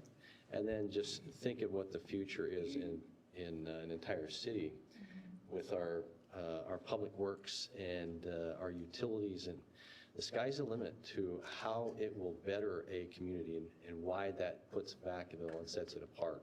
That's a statement. I don't require an answer. But the only, my last question really is, do you see that there's regionalization opportunities in this? That was a question, right? That was Yes, correct. I do. So one of our neighboring agencies, we're working to get a good date, but they want to come by and they want to see our operations. They want to see how we're operating the DFR, deploying it, how we're integrating within our own organization. We're having discussions. We now have a regional UAS, drone training that happens monthly now with our Solano partners and all the agencies within the region. So I do see regionalization happening. Everyone just has to want that, right? I don't know if we're 100% there, but that's the goal. I'll just add to that. You know, I've been at a couple of events with the sheriff, and he's now advertising that he would like to partner with Vacaville PD in this. So I think it's just getting people to normalize the conversation and understand the benefit that it's bringing to whether the county or another city. It's taking time. It's winning the hearts and minds to get this thing done, but obviously it costs money. And that's the struggle that most cities are having, and we're very aware of that ourselves. So we hope to regionalize. We built it to regionalize for 6 workstations, and it's just getting people to commit to that. So I have no doubt that Nikki Bell will get it done. Well, and they're doing that. So Elk Grove, who really led the way in the real-time information space, not just in the state of California, but in the country, they've paved that way. So they've partnered with other agencies in Sacramento County where they have folks that come in and it's some sort of like a specialty team assignment where they go and they work in Elk Grove's Arctic, and then they're able to share each other's resources, like this agency buys this and then this agency buys that, and then together we help each other out in a critical time of need.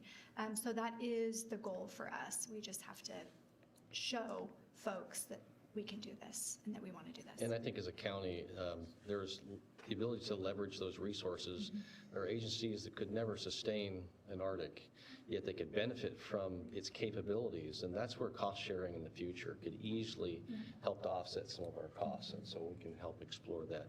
There's a couple more lights. Councilmember Stockton? Yes. If we regionalize, how do we maintain control over what we're comfortable with for our community? I guess that's my big question. So that's a great question. I do believe that we're going to have some sort of MOU, some sort of mutual understanding, because we know that what the communities will tolerate or desire will be different, right? So the idea is that we have someone from, let's say Fairfield, they want to regionalize with us, that their Fairfield person could work out of our Arctic, but they work their own events, right? But then when they're not working their event, they could assist us with our event, and it would be a hybrid model where we still have one of our own in there, being able to navigate and dictate how we respond to calls for service for our way, right? So that's how they do it at Elk Grove. They have people from different agencies, and they work each other's agencies when that person is in their space, if that makes sense. No, it makes sense, but I want to be very clear that I am very reluctant to lose local control over something this important. I recognize that there is a cost benefit, but a cost benefit comes with strings in MOUs. And so I just want to let you know I'm very reluctant to create a county task force of multiple people from Vacaville is leading the way. And if people want to get on board with what we feel is best practices, equipment, or protocols for how we want to handle this, then come visit and check it out. But I just want to be really clear that I am not interested in sacrificing us doing this the right way so that we can save a few dollars. So how we do this is really important. And for clarification, I want to be very clear, and Chief, I think you know me very well, and you have helped to master MOUs in prior years in the police department. We would never give up our local control on anything.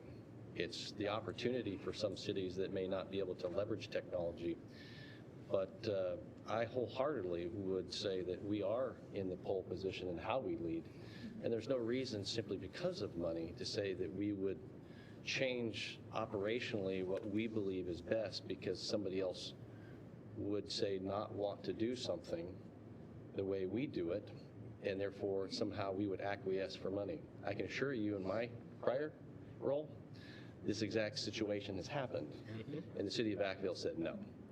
So I have full faith and confidence in the chief because he was part of that.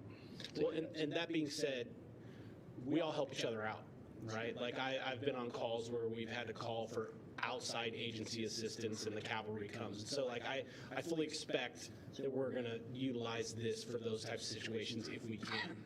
But I just want to make sure that we're not compromising. I appreciate that. Thank you. Vice Mayor Chapman. Thank you.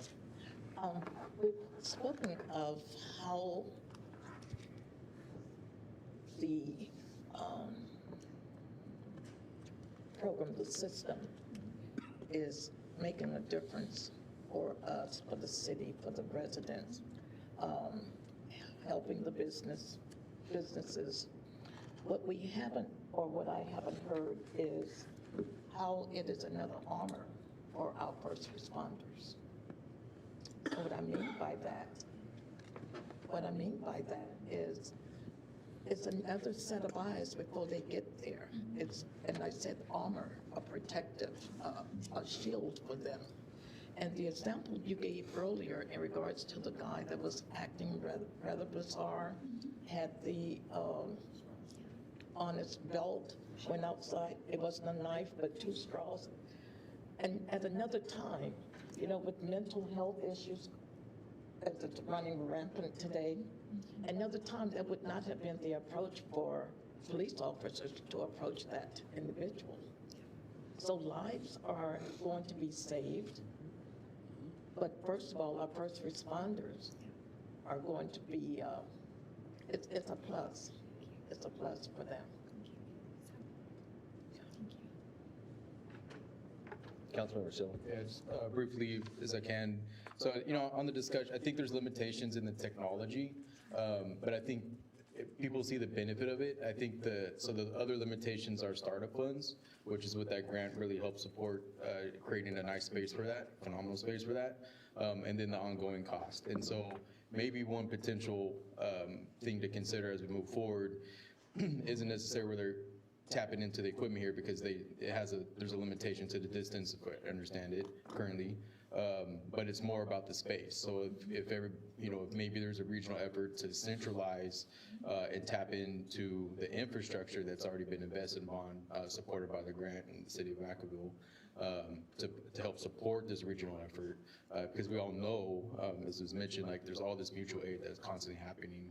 You know, for something happens in Sacramento that goes through here, and vice versa. So it'd be interesting to see if there's some avenue to where this is the model for Solano County that's housed here in the city of Vacaville, but they're able to tap into the different locations throughout the county. Thanks. I'm going to open it up to the public, if there's any member of the public that wanted to make a comment. Seeing none, I will just, come forward, please. My name is Ryan Wold. Just wanted to commend the effort and highlight a couple things. I have a background in the public sector doing a lot of data analysis and large systems development with law enforcement, with other types of agencies as well. I want to highlight the real-time aspect of this, and I appreciated what you said, Mayor, about using it for beyond just public safety. And one of the things that I've realized and had experience with is this represents new signals to be ingested by the city. And it's really important not just to gather that data, but to be able to be responsive to it. So I think that's a major part of this effort. But I also just wanted to highlight, and recommend to the city, this type of responsiveness is going to grow. And I really appreciate this effort and leaning into things like this, because whether it be downtown surveys or public sentiment, or there's going to be a lot of other types of issues that we can gather like signals, and ultimately it's about providing a better citizen experience, providing more safety and a better quality of life. So one thing I did see in the budget is that with these things, you landscape them, but ultimately somebody needs to maintain this garden. I did see 1 FTE for this project, and I think that's good, but just, is that enough to capture all of the value that something like this offers? And so I think there might be an opportunity to perhaps maybe double down on that and figure out what are other signals that can be gathered to inform the city to answer these questions that you all have in a very proactive way. And so working on systems for a long time, any data that goes into a system, you should be able to get out of the system. And so I appreciate what you said, Councilman Stockton, about keeping the authority here, because as soon as you start opening that up, it becomes a lot trickier. So thank you for your efforts, and cool project. Yeah, thank you. I'll go ahead and close the public comment at this point and just say thank you for this presentation on the study session. There's no action item tonight, but I believe we had a nice, robust conversation that can help inform us moving forward. So keep up the good work. Thank you. Great job. All right, to our city clerk, what do we have next? Yes, Mr. Mayor, our next item is the Downtown Projects and Special Events Permit Process Update by Community Development Director Aaron Morris.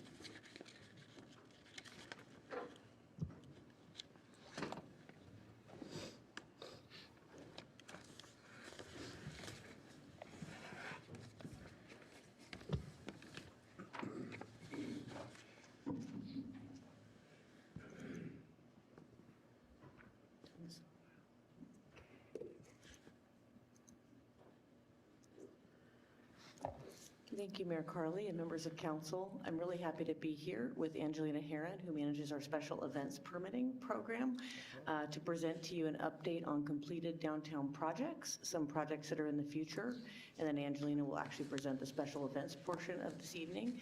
I have a lot of slides, but a lot of it's pictures, so rest assured, it should be a relatively brief presentation, hopefully a few oohs and ahs, and then we'll be, of course, prepared to answer your questions afterward.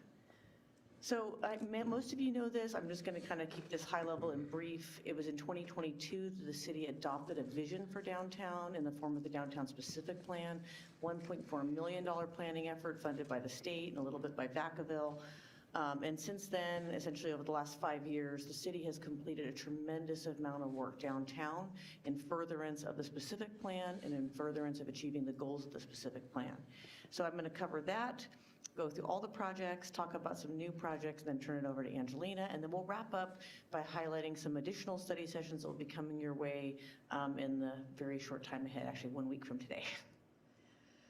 So in addition to the Downtown Specific Plan, this council is very familiar with, I believe, that we had a ULI, technical assistance panel, and we also completed a downtown lighting study. So these are now the kind of the background documents and the resource documents that will continue to guide the city's efforts downtown.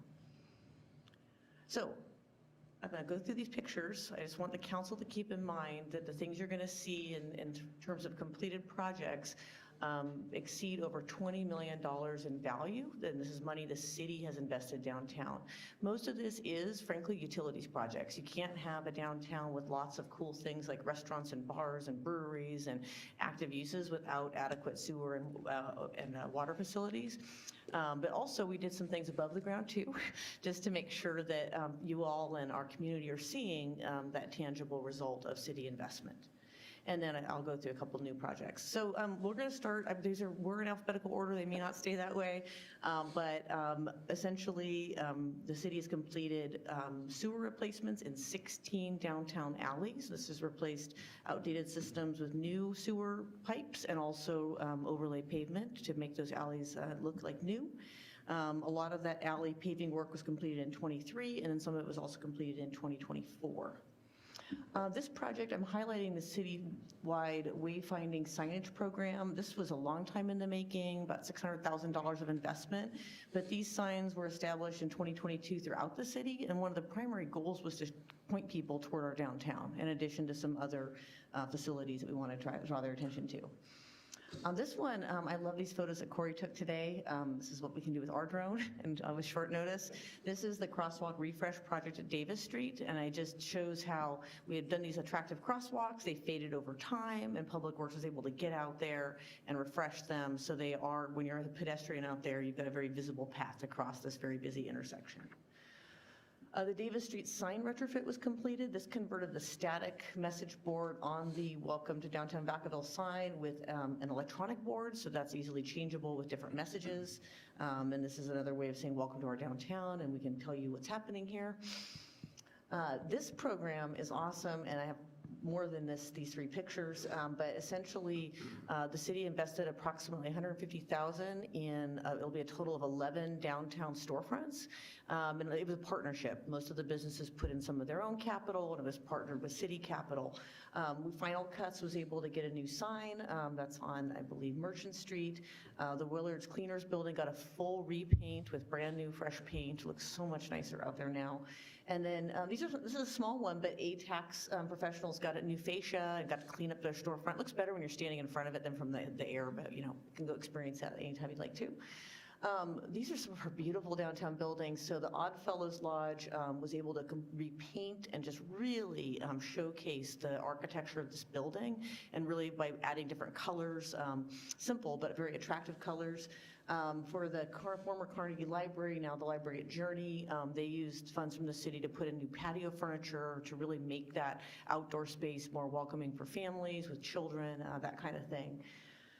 Here we are on the left, we've got the Opera House. Sandra Over was able to put the furniture that you see out there, the plants, the flags, just really make that entrance of the Opera House sparkle, where we have a lot of our civic events and other private events. And then on the right, Celeste T was able to purchase the plants, the topiary plants you see there, the heating lamps you see there, and some other money went toward their tenant improvement. They also, as a new tenant, invested quite a bit of their own capital in getting that business up and running. On the left, that's the Main Great Patio, also from the sky. That was a partnership example where we put in some funds and they put in some funds, and now there's a beautiful outdoor space to enjoy when the conditions are good. And then this is the side on the right of motoring specialists. If you're on the other side, like they're like neighbors to the Shabbat, and they're neighbors to 700 Park. So they now have a nice wrap of stone veneer on the base. They repainted, really trying to make their business welcome new residents that are going to be coming to that part of our downtown. Okay, now we're moving away from destination downtown grants back to the other stuff. Downtown parking signage was installed. This has been since 2022. This was to answer that question of, is this a public parking lot? And the answer is, if there's a sign, yes it is, please park here, and if there isn't, maybe it's not. We have a significant downtown utility project that was awarded in 2024. Construction began in 2025. It will be finished by summer of this year. This is a large-scale utility project. We also have the Elmira Trunk Sewer System Lining Project. This was completed in 2021, replaced 2,500 linear feet of pipe. These are all very significant projects because, again, they improve our capacity to serve new development, more intense development in our downtown area. Another example of that is the Monte Vista Sewer System upsize. This was completed in November of 2025 and will come to you actually for award probably for acceptance this month, so look out for this one. This was a pilot program, the Joppa parking app, where the city installed sensors in over 1,000 parking spaces downtown. So the sensors are still in place. The app is no longer live because we ran through that first phase of implementation. What this effort did for the city is we have 24/7, 365 parking data on actual usage of spaces. And so this allows us to have data that supports decisions about where to invest in further parking improvements. And anyway, it created a body of work for us that we can build on in later efforts. And at the time it was operational, you could use the app to figure out where there was available parking, but that part has been set down due to funding constraints. The downtown murals were one of the above ground things that happened in addition to some of the earlier ones. And so there's two kinds of public art that we've had recently, the murals and then the statues or the sculptures. So this is an image of 5 different murals that have been constructed downtown. There's actually more than 5 because the Brennan Theaters have 2 large murals. But these are just examples not only of bringing artists to downtown, using district dollars, in the case of Mayor Carley's district dollars, but also attracting, we use NG grant funds for this project, so kind of like bringing together the resources. And the one in the upper left, the Welcome to Historic Vacaville, was a partnership with the Downtown Vacaville bid. They found the artist, they managed that contract, and they pulled it off, and then we were able to give them a contribution toward the cost of that project. These I almost forgot to include. They're just so lovely. I've almost started taking them for granted. The Touch the Sky art installation at Andrews Park was going to be there for 1 year. It's now continuing its time in the park. It's been a beautiful addition to downtown, spearheaded by lots of departments at the City of Vacaville and also some district dollars. And then the Labyrinthine Heart that was installed over on Main and Parker, another great addition to downtown that brings the kind of the wow factor to our community. Okay, I'm going to leave art now and wrap up here. In 2022 and 2023, this picture doesn't show all of it, but essentially we added a tremendous amount of lights to trees downtown and upgraded the lighting fixtures along Main so that you can actually see things at night, and it really made a huge visual difference. It's been a couple years now, so most of us kind of don't take it for granted, but it's out there. Here is a newer addition to Andrews Park with the School Street Bridge entry sign. When you're entering the park from Main Street, it's Andrews Park, and when you're leaving the park heading into downtown, it says Downtown Vacaville. This was, I think, completed just last year. And then also with School Street, the goal was to create a project that would really show off the architectural design of the School Street Bridge, and that's up and running, so we now have uplights on the School Street Bridge. We're going back to some sewer system improvements. This is on Stevenson and East Main, and a lot of this has to do, again, with setting the table for more intense uses downtown. Trash receptacles upgrade. I've been seeing these in lots of different cities. We have them too. These are big belly trash cans. They hold a tremendous amount more waste than the old school kind that we used to have. And so they're a lot better for collecting refuse and then, of course, disposing of it. This is a newer implementation, the Tree Infusion Program. This was related to the amazing Public Works project to install solar panels at City Hall and other facilities. So there were a total of 361 replacement trees as part of that project, and downtown received 128 of them. So I took a picture of this young tree in front of the final cuts this morning. But if you go through downtown, you'll see our existing trees, and then there's these new upstarts that are coming, and hopefully will become part of that future tree canopy, and maybe someday even have some lights in them when they're big enough to hold up strings of lights. And then Ulatis Creek repairs and the Andrews Park sewer system. This has been a pretty significant investment over years, and it's really improving both the visual quality in Andrews Park as well as the bank stability. There's a few of these pictures of the vegetation clearance along Ulatis Creek. So on the left is the before and on the right is the after. It's a little bit subtle, but if you look at it for a little while, it's not that subtle. We actually did a lot of work getting the vegetation out of there. This is another example of before and after. Remember, when you're cleaning up a creek, you can't take out all the vegetation. The goal is to reduce, but obviously leave in place. And then here's another before and after where you can see the trail is on the right is a lot more open and clear and able for people are able to circulate better as a result of the vegetation clearance activities. And then one final one that shows before and after. This one's pretty stunning as far as the difference that vegetation management can make. So then, I don't have pictures of these, but I just want to walk through them real quick. It's not, the city's been investing in infrastructure and also beautification and these above ground projects, but also there's been a lot of policy work done over the last 5 years to try to help prime downtown development to happen. So actually in 2022, when the council did the first DIF update in 30 years, that incorporated reduced fees for projects in downtown Vacaville. And then in 2024, when the council considered a BOLD program, which allows developers to finance DIF fees and other things to improve feasibility, the council authorized a special program just for downtown that the BOLD program can be used there. I just want to remind the council that the 2025 update to the fee ordinance also continues to maintain those discounts for downtown and allows for the council eventually to approve further fee reductions and programs to incentivize development downtown. And then also finally the DIF fee update that's happening right now, just to be very clear, that is preserving those fee reductions for downtown that were brought forth in 2022. So this is the less flashy, no pictures policy framework that we've been building over the last 5 years in an attempt to help support downtown development and make it happen. And then I have a few in-progress items to share. So the council, I believe, is aware that we're currently exploring establishing a property-based improvement district downtown on some funding that you approved last year. There have been informational meetings held. There's a balloting process that's currently underway. The first phase that's funded will be completed by the end of this month. We're collecting responses now from the folks that we're polling. And if there is sufficient support for a PBID, then we'll be coming back to council to get additional funding to move forward with establishing that district. Also in progress, and this was an economic development project, is the retail action plan. The city did recently receive a revised final draft of the report, so we're just laying eyes on it one last time. And the goal is to be able to present this to both the community and the council in the next couple months so that you can become informed of that work project. And then I think it would be awkward to not acknowledge that we've had a lot of both recent private investment downtown and some really exciting private investment downtown. So again, I don't have pictures because I kind of ran out of time, but 700 Park happening is not just a random thing. It is a result of the city's persistent efforts for more than 10 years to make residential happen downtown.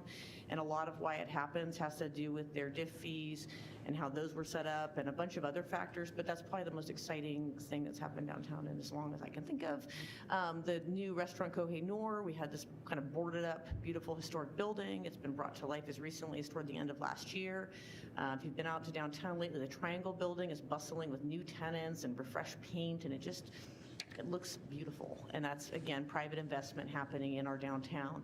We have a proposal for a new Vacaville Islamic Center, and that's something that's in plan review with the planning right now, and it will be coming forward. It's a beautiful new mosque at the edge of downtown. We've gotten numerous inquiries about the former CVS site. Sometimes I think I just want someone just to do something with it, but we are actually working with a very serious party that has a wide footprint across our county, and they have a really cool project they want to do there, and so we're going to work through that with them and hopefully get that forward this year.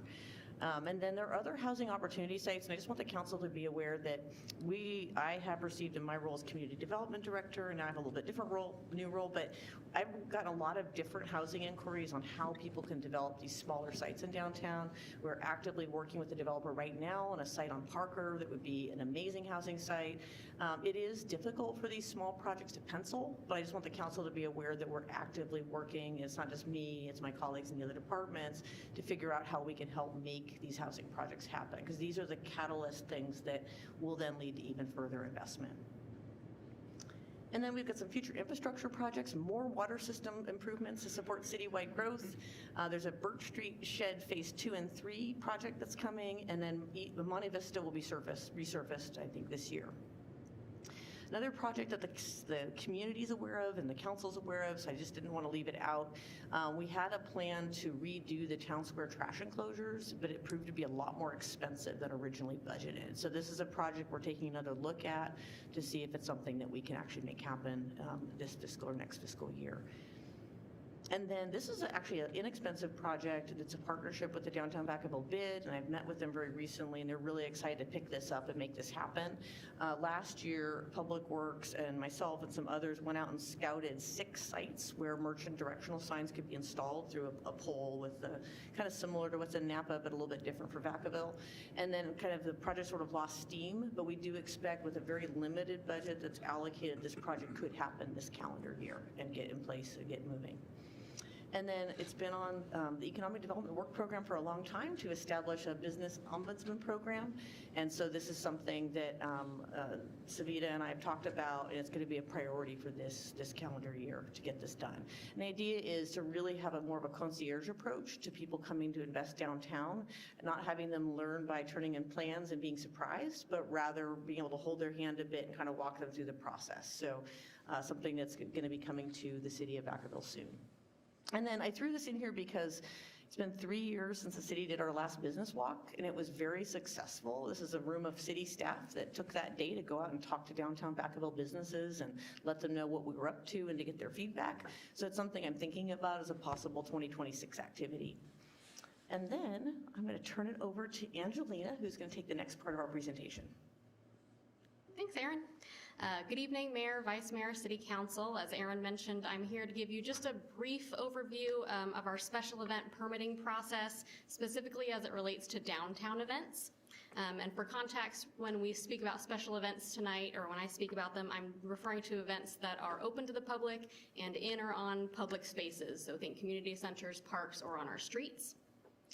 We know that special events can help activate our downtown. They can draw residents and visitors to gather and enjoy entertainment and support our local economy, which is great. We want that to create a vibrant and attractive downtown. But we also are aware that there are some event formats, particularly those with the downtown street closures, that have some unintended negative consequences for our downtown businesses. We've heard that. So to that end, city staff would like to establish some clear and consistent parameters for evaluating these event requests when we receive them, to ensure that street closures are reserved truly for events that have a great significant community benefit. Next slide. So here you'll see a very simplistic version of our special event process, and anybody that has actually taken part in this can attest. This is a very simplified version that will fit on a PowerPoint slide. You can see at the bottom there it takes about 90 days. The first step is that event organizers submit an initial review. The system that we have guides applicants through a series of scoping questions asking about the event type, location, timeline, anticipated attendance, vendors, alcohol and food service, and another operational needs that the event might have. In step 2, the special event coordinator, which is me, receives that submission and then forwards it out to our special event committee for review. and they review this kind of initial application for general feasibility of the event. Our group meets monthly to review and discuss upcoming events, and we're made up of representatives from the city manager's office, from the police department, fire, parks and recreation, finance, and public works. After we have those meetings and kind of work out if this event is going to have any sort of issues that we need to discuss or go back and forth with the event organizer to change, we can issue that initial approval, and then the event organizers submit various documentations, including updated site plans, vendor lists, security applications, traffic control plans, fire department applications, health permits, and insurance. You understand why I had to consolidate. These child applications are then routed to the appropriate departments, who work with myself as the special event coordinator and the event organizer to resolve any required revisions. And then step 4, once all other documents have been submitted and approved, event organizers submit a final special event application, which allows the coordinator to then issue the permit on behalf of the city. I would like to note that events are rarely denied at this stage. We try really hard to respond quickly when we get that initial approval to say if there are any big blaring things that are going to be wrong with this event, try to work it out with the event organizer at that point. We don't want to have to cancel an event. We know that a lot of time, money, and effort goes into setting up these events. We are not in the business of trying to cancel these events last minute. So just wanted to make that note. Next slide. I did want to point out that there are currently, unlike other permits issued by other departments, there is no charge for a special event permit. No charges for the city staff review time, my time, the time of the folks on the special event committee. The only charges that are paid to the city in this process, and you can see that there in the first bullet point, come from facility rentals, which is what event organizers pay to use city spaces like the community centers or parks, and the fire department inspection fees if those are warranted for that event. Also to note there is no fee to close a road. So that is something that we might want to consider going forward, possibly adding to our fee structure if we were to look at adding a special event permit fee, because right now people can shut down Main Street and they don't actually have to contribute anything for it. But if you have to rent a community center, you do. Seems a little backwards.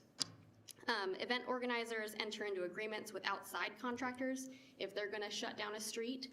So for a vendor fair that would come in and want to shut down Main Street, if it's an outside vendor fair, generally they contract with other vendors that would then do the noticing. They'd put up those A-frame signs that you see out there, and they would work with that company, not with our own Public Works company. Public Works does provide traffic control for some events as agreed upon with the downtown bid. In the past, when we've approved some events that have closed down streets downtown, we have heard the following concerns from our downtown merchants, including loss of on-street parking and access to businesses for them and for their customers, that vendor fairs create competition, that they get reduced visits from their regular customers, that some have reported reduced sales or potential even closures during events, and that there's a lack of communication regarding upcoming events and road closures. So to address those, our committee got together and talked about what are some ways that we could mitigate these problems but still help activate our downtown at the same time. So these are a few of the ones that we've come up with. Setting minimum attendance thresholds for downtown street closures would ensure that these are used for events with a very broad community benefit, appropriate to the scale of disruption that we recognize shutting a street has. Adopting standardized road closure maps creates consistency and predictability, both for event organizers and for downtown merchants. So if we know that Main Street's going to be closed, it's going to be closed in the same way, in the same method that it is for all these events. Plus, it saves the organizers a little bit of money. I mentioned that they have to contract with outside vendors to do these, and it costs money for them to say, hey, I need a traffic control plan created. If we already have those standardized, then they can just take it to their traffic control company and say, here, I need you to enact this road closure. Prioritizing Creek Walk for vendor fairs, as the space was intentionally designed for the purpose with the utilities to support those type of events. So as much as we can, trying to draw vendor fairs into that space and away from our streets. That way it less impacts our businesses and the clientele that are trying to reach them, but also helps activate by keeping these events downtown. The last three have to do with outreach and communication to our downtown businesses, notably requiring event organizers to do early outreach to affected businesses, and adding our DVBID director as an ex officio member of our city's special event committee to improve communication about upcoming events and to support business engagement opportunities. And one thing I didn't note here on the slide, but the staff would recommend standing closure approvals continue for these 4 events, Fiesta Days, 4th of July, Halloween Stroll, and Merriment on Main. We recognize that those are pretty standard events that people are used to, and you know, we're not going to get rid of those. So that's it. That's for me. Back to you. I'll just talk a little bit about next steps. So at the next council meeting on January 13th, we will be presenting a study session on entertainment zones, seeking council direction on whether or not to move forward with an entertainment zone for downtown. A similar discussion about establishing a formal parklet program for downtown. So you can look forward to 1 week from now, these topics coming to council.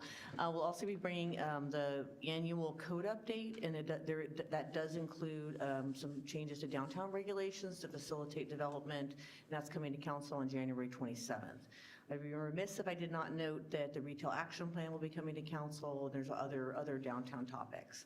At this point, this is a study session, so we've concluded our presentation. We welcome any feedback or questions that the council has. Thank you.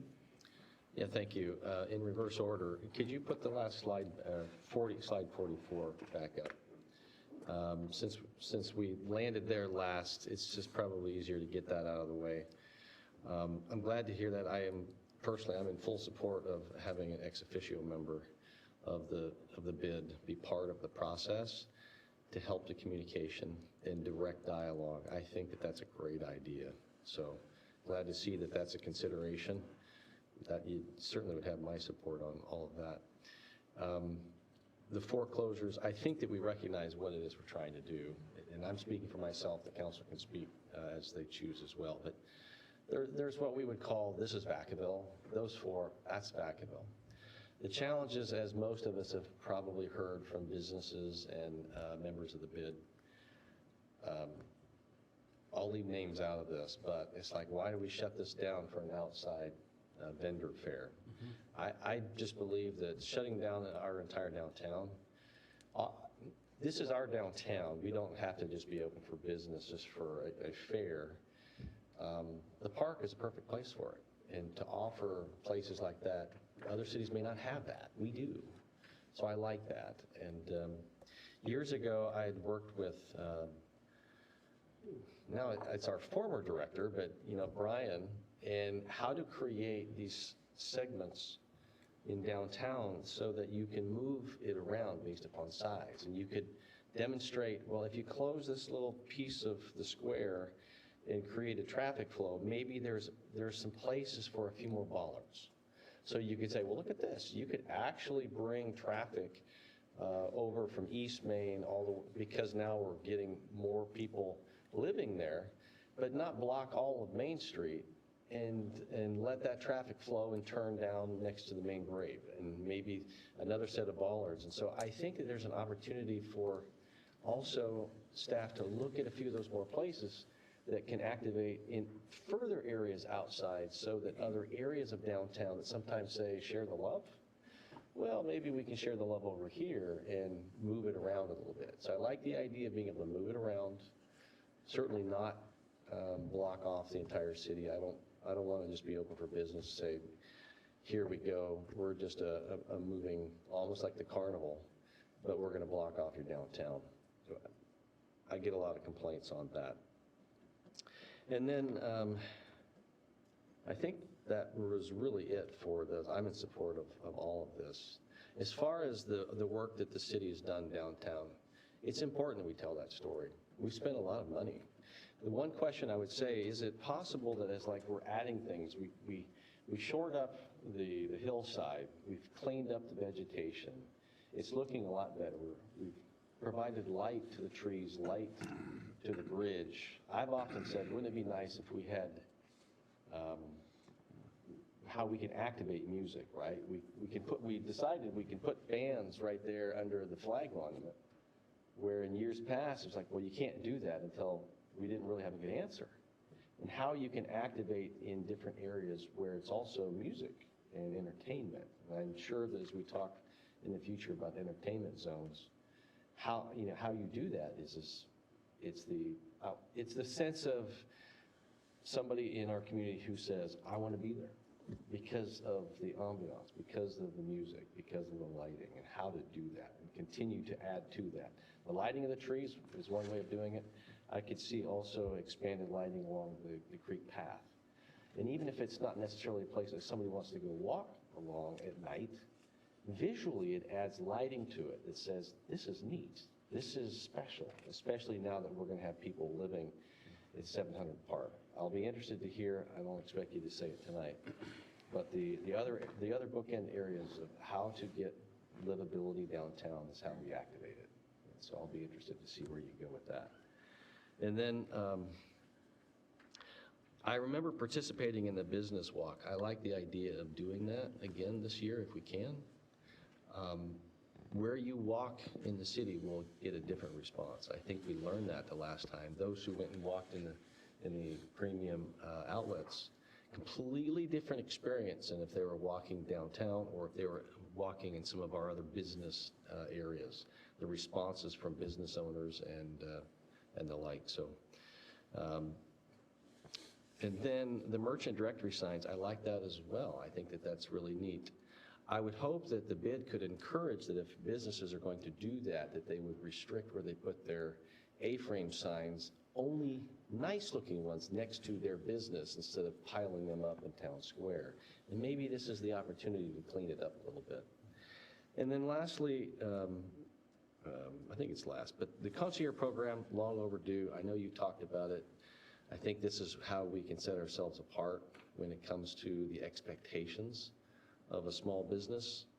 And then the last thing I will say is the trash can wraps. I do believe that the trash cans provide a greater service that don't just look like they're jam-packed, as long as they, when we service them, that we make sure they're clean. I do recall I made a comment back when that occurred, and I said, I don't want to see them used for advertisement. And so I see them out there, and they're not, which is good. I'll clarify my statement now. If we have ways that we can brand things for the city, I would support that. Ways that it could be seasonal, that would say, hey, listen, there's upcoming events. There's another way that we can communicate with our public, and even with QR codes maybe, of something. But it's for us. It's not for, open for advertisement. So with that, those are my thoughts, my comments, and I'll move on to Councilmember Silva. Thanks for the update. It does get a little frustrating when certain folks are like, oh, you haven't done anything for downtown. And so it's a nice little quick summary highlighting some key features. I agree with the mayor on the staff's recommendations. I think a lot of those are pretty reasonable systemic approaches to help redirect some of the concerns. I do think that, for me, as a father with younger kids, even though they're getting older, I like the fact where, like, when things are closed down, there's community events going on to where I feel safe, to where the kids can feel more roam to free through the streets. So I love the concepts of promenades. I know it's not necessarily that strict. It's not the one that's always an issue, or tends to be an issue because it tends to be the one that's shut down for different events. There's other areas in our strategic plan that kind of highlight future opportunities for that walkability. But I think that's a key thing, that it's often a gap in understanding where a certain population of our community want to live and be. But I think the suggestions there are very, very reasonable. A couple notes. So this has been special events. I know, Angelina, thank you for stepping up. We have personnel changes to take on this challenge. One of the things when I came on council, where folks are coming to me, was a lot of support for events, whether it be cultural events or whatever it was. One of them in particular was Traditionalist Car Club, where the folks who supported it, all of that was free out of their pocket. Even that event in itself cost a few to several $1,000s for something that had, from their perspective, had no direct benefit to them to being able to provide, more food for the public or more gifts for the public or more entertainment for the public. And I think for a lot of, folks that aren't really tied into, all the nuances and challenges with liability and whatnot, it's been extremely frustrating to where a lot of them feel that the city is against them. And so I'm still having these conversations, and it's frustrating because it's not the case. There's a lot more to it. So I think there's two things that I just want to clarify. So based on these suggestions, so I know we get a lot of feedback from the business community, particularly, you all directly and probably through us as electeds. But with these suggestions, one of the things I was asking if we could get feedback from people who have actually facilitated or supported or put in a permit process for special events. Did we get their feedback from our special event process since 2021? We haven't as part of this. I will say that I've worked really close with our current bid director who's sitting behind me, and previous bid directors. We've had a lot of turnover there because the bid is kind of the #1 user of this special event permitting system because of the number of events they put on for downtown. So we've always had a very close relationship to where it was less of a survey and more of just a off the hand, pick up the phone, what problems are you having, where are your pinch points, that sort of thing. To the point about insurance, I know you and I have talked about that before, and our risk management department, which is currently in the city manager's office, has been very good at working with our vendors. If there's insurance requirements that we're asking that they, for some reason, cannot meet, we've asked the event organizers to connect either that specific vendor with our risk manager to have a conversation to see if there's something that, we could perhaps meet halfway on. That way we can still have that vendor as part of the event. We don't want to lose vendors. We try to keep the same level for all of our vendors as far as, I can't remember off the top of my head what our insurance requirements are, but we want to work with people, so that's been our messaging going forward all this time. But yeah, we can definitely reach out to folks that have held things downtown. We've gotten feedback kind of afterwards, doing downloads and just saying, hey, how'd your event go? What did you find? Any issues with the city, or were there any issues kind of with the space that we can address? And overall, it's been fairly positive, kind of qualitative feedback. Yeah, I find the opposite, respectively. Then send them to me.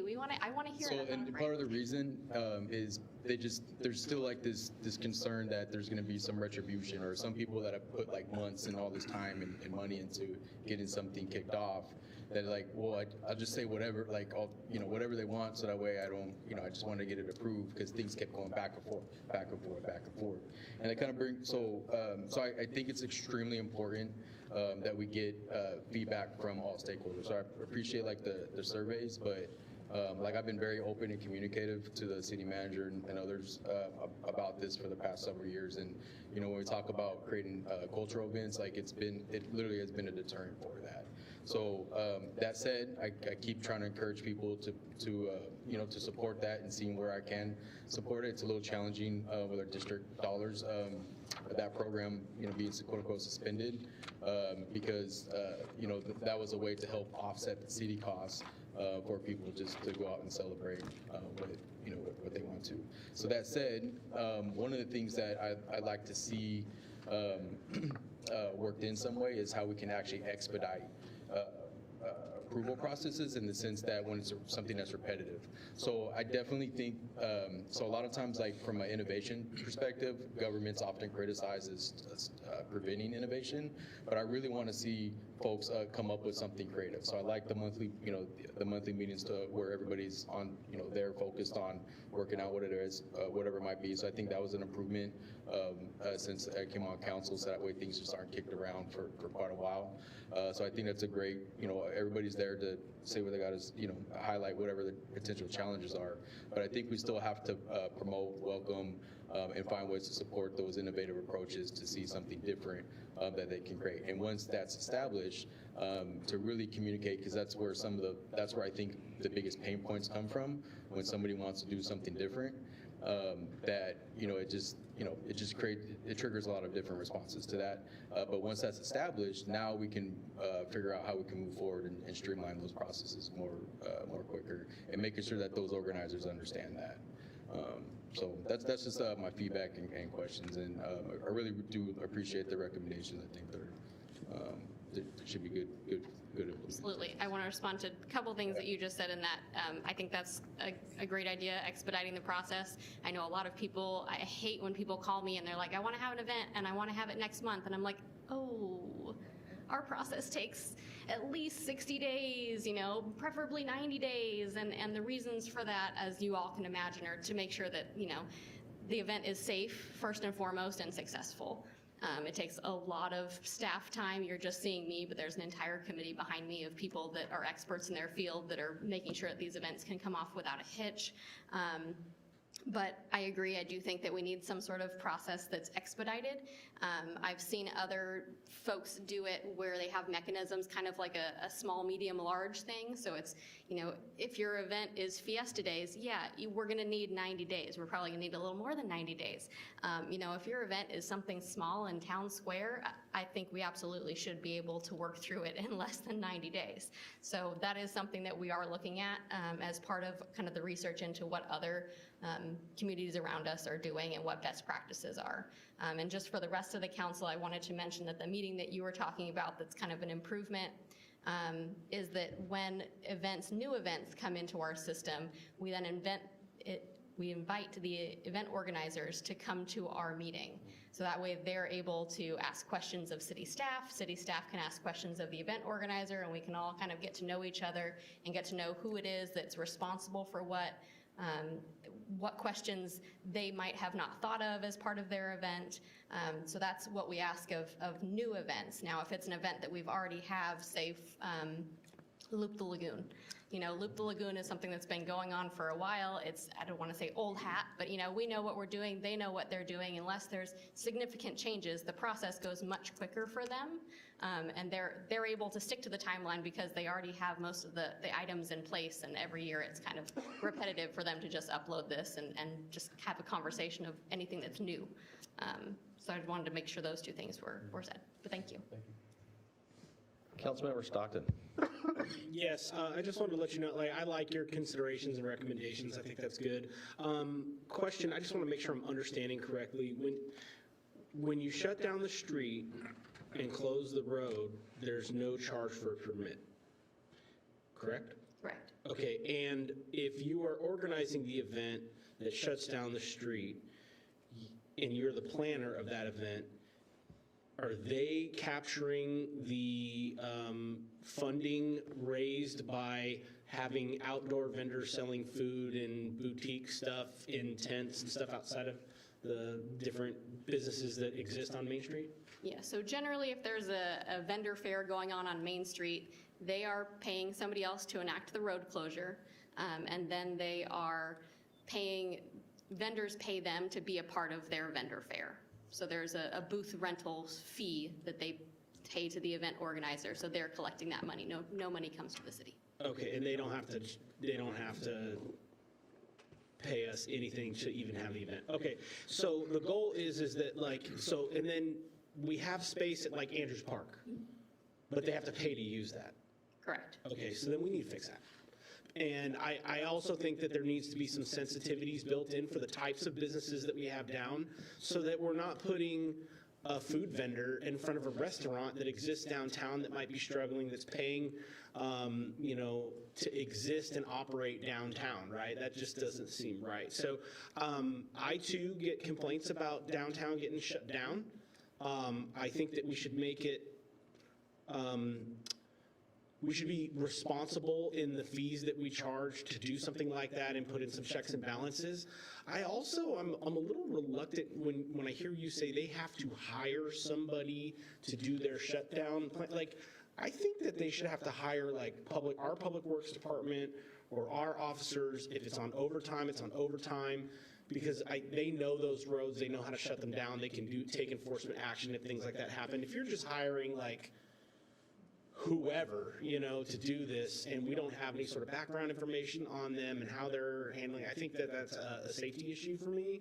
And so I would just encourage, maybe we can continue the conversation and figure out some ways that we can incentivize special events occurring in areas that aren't going to impact our local businesses or directly compete with them. I mean, we just had a great, robust conversation about some of these like unpermitted pop-ups and safety issues rolling on the food.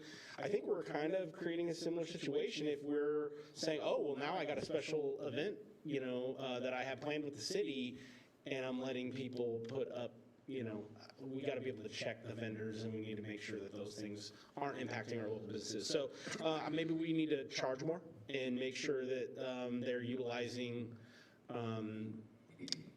our city workers that are trained and have expertise in shutting down the street. And then also, maybe create more incentives for people to utilize the spaces like the parks or town square that aren't going to necessarily have those impacts. And so I would like to have more conversation about what that looks like, or some sort of process that involves those business owners being a part of allowing or not allowing a certain person to be in front of their store, right? So they're not taking business away from them or the employees and stuff that work there. So that's it. To the point about the street closures, generally what happens with most events is they'll say, oh, I didn't realize that Public Works doesn't do that, but Public Works will provide, here are vendors that have worked in Vacaville and have worked with our Public Works department in the past, so they're usually not Joe Schmo from out of town that's coming with his truck and cones and things. They're people that have worked here and that our Public Works department kind of vets first. Do they have like first right of refusal, like if they have folks that want to work that assignment to be able to do that, or is it? I mean, I'll let our police chief and public works director acknowledge that if they want to, but generally I've been told we don't have the resources to be able to provide these street closures. Fair enough. Yeah. Then I think that there should be some sort of process to ensure that the people who are providing that are insured, do have that training, and aren't going to create a safety issue for people that are walking around. And we do. All the vendors that go into an event, we ask for their insurance, as well as special event insurance from the event organizer.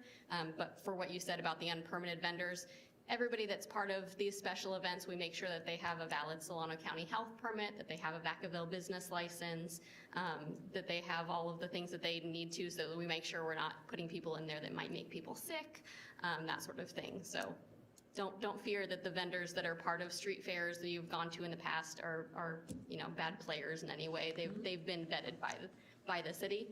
Just no money comes to the city from them. Yeah, and I'm not trying to make any insinuations. I just want to make sure that we're doing things the right way and that we're not taking away from the people who are trying to survive downtown. Yeah.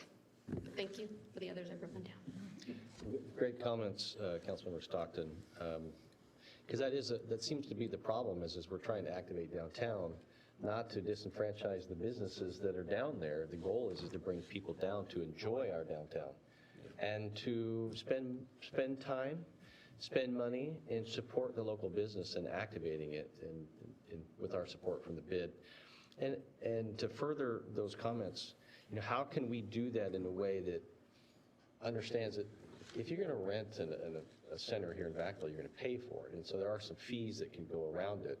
But I'd also want to be careful when we create something that we may need to tighten that up, it sounds like. But then also, how do we then not harm the downtown bid trying to do something that all of a sudden now there's an adverse reaction if we're trying to activate it.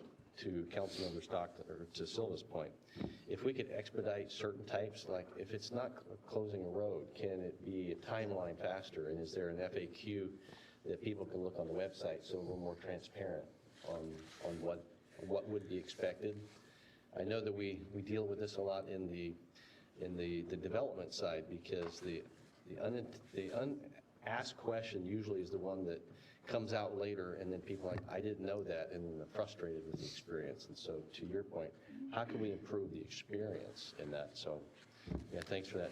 Because we have a farmer's market that we want to bring those kinds of vendors to supplement our downtown businesses, but to help work with them to locate their booths so that at the same time, they're not blocking something that could be activated behind it. It's a tough situation, but I like having the ex officio position maybe to help with some of that so that you can appeal to the bid members to be more supportive of these types of things if you're proactive as part of it. So, Councilmember Wiley.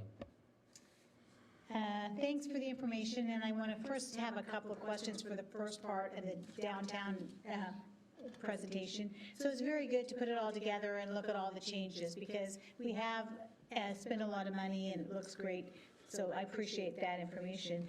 And one of those, I do think that the grants were helpful for the people to do the facades of the building and making things look like that, so I don't know if there's any other grants coming forward to help with other things. And then the grants for doing the retrofitting for the masonry building, so I think all those were great things, so I appreciate the effort in getting those and then getting those through. The other thing was the public art, and that was great, and I know that that's been a process over the past several years, and I think if we don't have since we don't have the district dollars coming this year, there might be fewer things added, because that was the district dollars were a big part of that through, the mayor and other people who contributed in some ways to other ones of those. So the public art is a good addition as well. I also wanted to know about, so that was basically for the first part, so thanks for that. And then we want to have these events to get people to come downtown and then to return to downtown so that they see how nice it is. So I think the lighting and the tree trimming really made a big difference in a lot of those things. So one of the things, it was mentioned in the staff report that now we have the farmers market year-round. So has that affected things? Like we have less vendor time because we have the farmers market, and I haven't been down there in December and November. I mean, has it been helpful to have it year-round, or that's probably another discussion, but I just wanted to ask about the farmers market downtown. And I do think it's great to get business feedback, because they are really impacted when we have this separate things come in, the other special events that are coming in. So the one other comment, let me go back to the downtown thing. You showed a lot of things that are happening underground, and it just seems like, oh, we're doing this sewer thing, and then this road's torn up, and then this road's torn up, and then sometimes it seems like, oh, well, now we're back tearing this road up again. So people have talked to me like, why do they not do it like all at once and then be done, rather than having to close it off again? And I know it's different projects, but it has been a lot going on the roads in downtown and all across Vacaville, really. And so then the other thing I wanted to know was the 4 events that we are continuing: Merriment on Main, the Halloween Stroll, the Fiesta Days, and the 4th of July. 4th of July. So on those, our city staff is the one that closes the roads and does all this. Is that correct? Yes. So I just want to know what's the cost to the city for that. And I know that we have a lot of overtime with police and a lot of other time. So it would be helpful to know what it costs to close the roads at the city expense for that. I can get that information to you.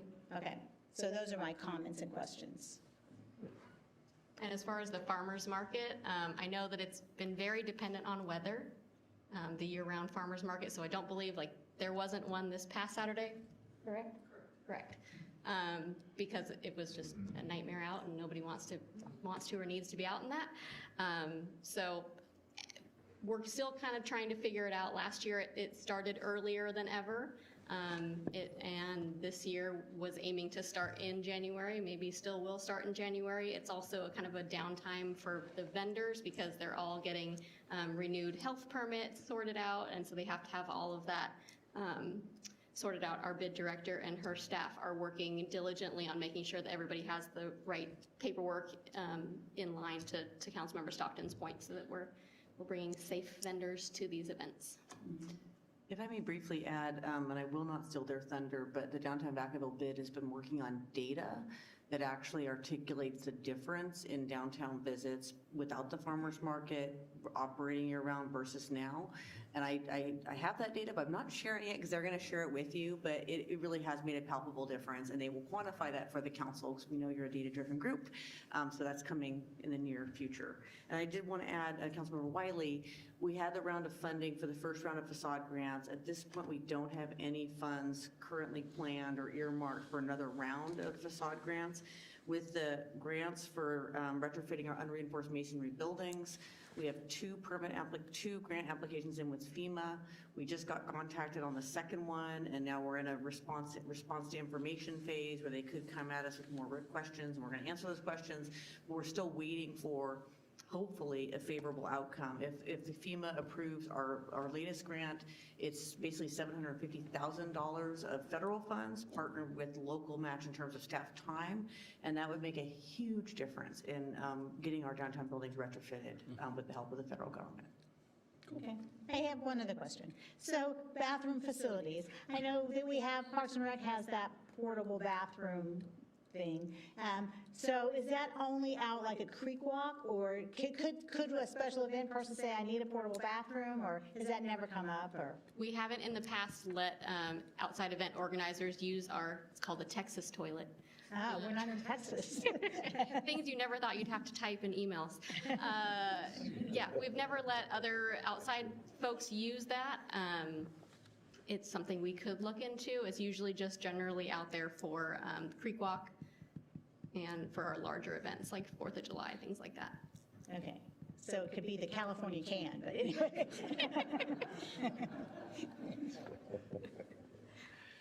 Councilmember Stockton. I'm glad that the facade stuff came back up, because I did want to say, I know that there was some damage or done. I don't know if it was done on purpose or what the deal was with the old post office. I would really like to see that get fixed, where they chiseled off post office, and that's just, I don't know. It's hard. To me, it's just heartbreaking to see somebody kind of deface such a historic building. So when those grants come back, I wonder if we might be able to repair that building, because every time I walk downtown and I look over at that, I'm just kind of like, it just doesn't sit well, I guess I'll say. So that's it. Seeing no more lights, I will open it to the public for any comments.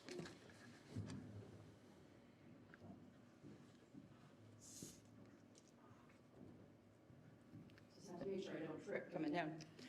Thank you, Mayor and City Council. I am the new Executive Director of the Downtown Vacaville Business Improvement District, which is a lot of words and a lot of letters. So we are looking to rebrand ourselves to something a little bit more user-friendly and to change the perception of our intention. And as someone who has lived in and outside of Vacaville for 30 years and had left for 15 and come back, I've now lived in 7 states and 24 cities. And one of the first things I ever do is drive downtown, because it tells me the heart of the city, where City Council is, what's important to the community, and our downtown is beautiful. And having the 15-year difference from being here to coming back, the work that you've done is incredible. So thank you very much for what you've poured into our city, and looking forward to helping to expand that. I did want to touch on a couple of things that were talked about downtown. Compliance is definitely something that we understand has not been forefront, but something that we are currently working on. We did do a small business Saturday. One of our businesses did that, and we stepped in to make sure that there was an insurance umbrella to cover all of the vendors, and as well as making sure that the high-risk vendors were taken care of as well. So we're working, again, really hard to be in compliance. We're also with the special events in the farmers market. So from January 1st to September 30th, on Saturdays alone, we saw 63,000 people for the farmers market. during the busy season, we have 40 vendors. Currently, we have about 17 to 20, sans the weather not being absolutely horrible, but we are seeing a lot of support with our vendors wanting to go ahead and continue this to be year-round. This is our first winter, so we are playing some things by ear. Definitely don't want people to have to rowboat in to get their carrots, but definitely want to make the opportunity available. And then I'll have more information for you that at our year-end report. The special events and the vendors, we're having internal discussions. Do we shift timeframes? Instead of having a morning event, do we have it in the afternoon when most retailers are closed? Do we do night markets? What do we do to activate downtown that enhances and doesn't take away from? And then to not forget to have fun. There's not everything has to be about selling and cash flow. Sometimes just having fun is the most important thing, and Vacaville is a safe community, and watching the Arctic and other programs that are happening, want to make sure that we're utilizing those and that we're putting our best foot forward. I feel like with everything going on in the world right now, everybody needs a hug, and I want downtown to be a hug. So I look forward to our annual event report, and thank you very much. Yes, thank you and welcome.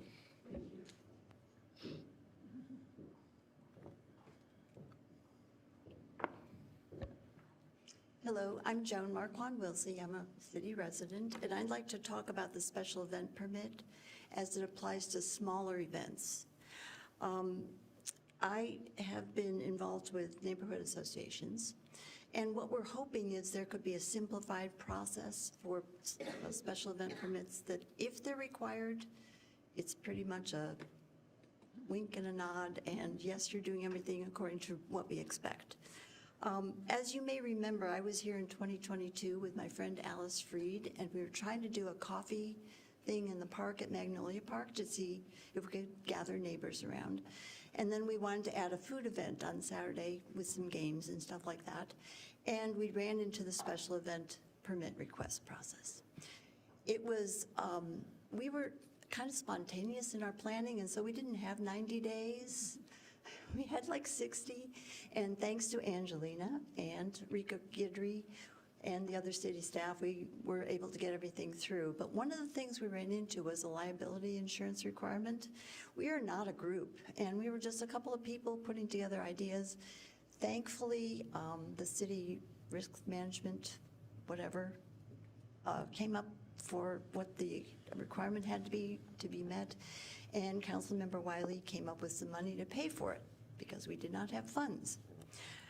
The other thing that we ran into was a vendor requirement for our face painter, the friend's teenage daughter, who had to put in an application as a vendor because I don't know why exactly, and there was some questions that were not appropriate for that type of a spontaneous event at a small park thing. So we'd hope that that could be examined as part of simplifying the process. So we are, as neighborhood associations throughout Vacaville, going to have some more things coming up, and thank you for taking time to give us a process that's workable. Appreciate that. And thanks for bringing that to our attention. Appreciate that.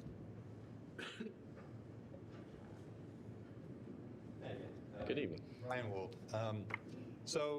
Again, I want to just commend the city on the efforts to revitalize downtown. I grew up here. I've lived in a few other cities, and I came back, and it is always, I'll say in a positive way, there's a lot of opportunity and potential still to be had in downtown. But a couple things I wanted to mention regarding the slides I saw today were the business walk is great. Getting out and meeting customers is a fantastic thing to do. And just in sort of the theme of getting feedback is consider doing it on a more regular basis. It's one thing to get a bunch of staff together and it kind of creates momentum to go out in the community, but it also kind of shows that, hey, this is like a one-off thing instead of just how we do business.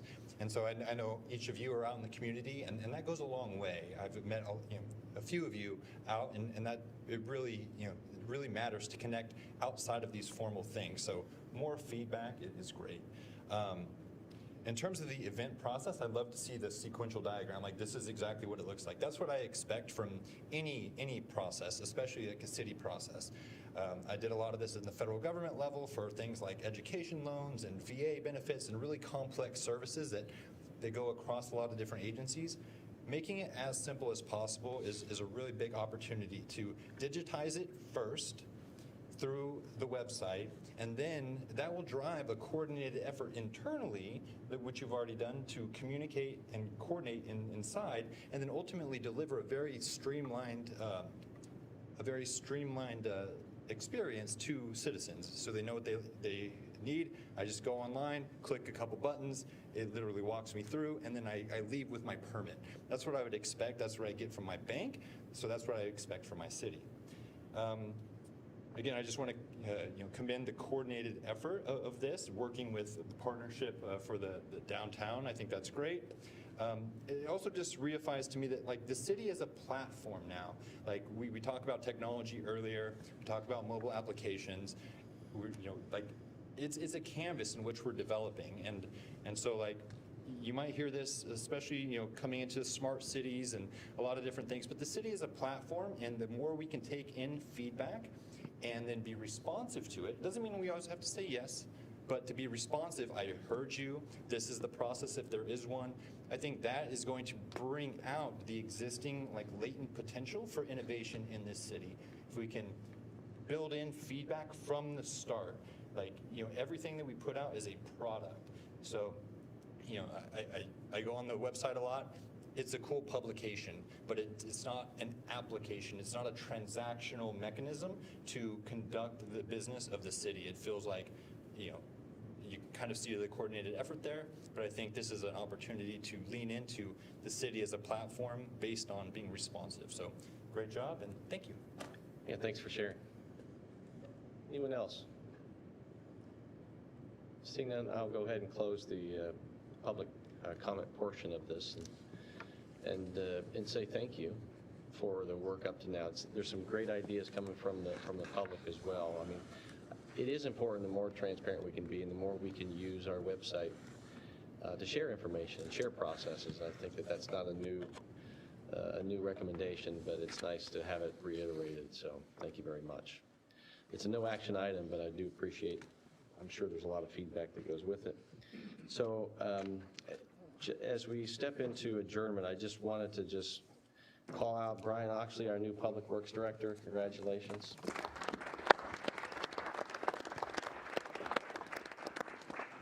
And with that, we'll be adjourned. Good night, Vacaville.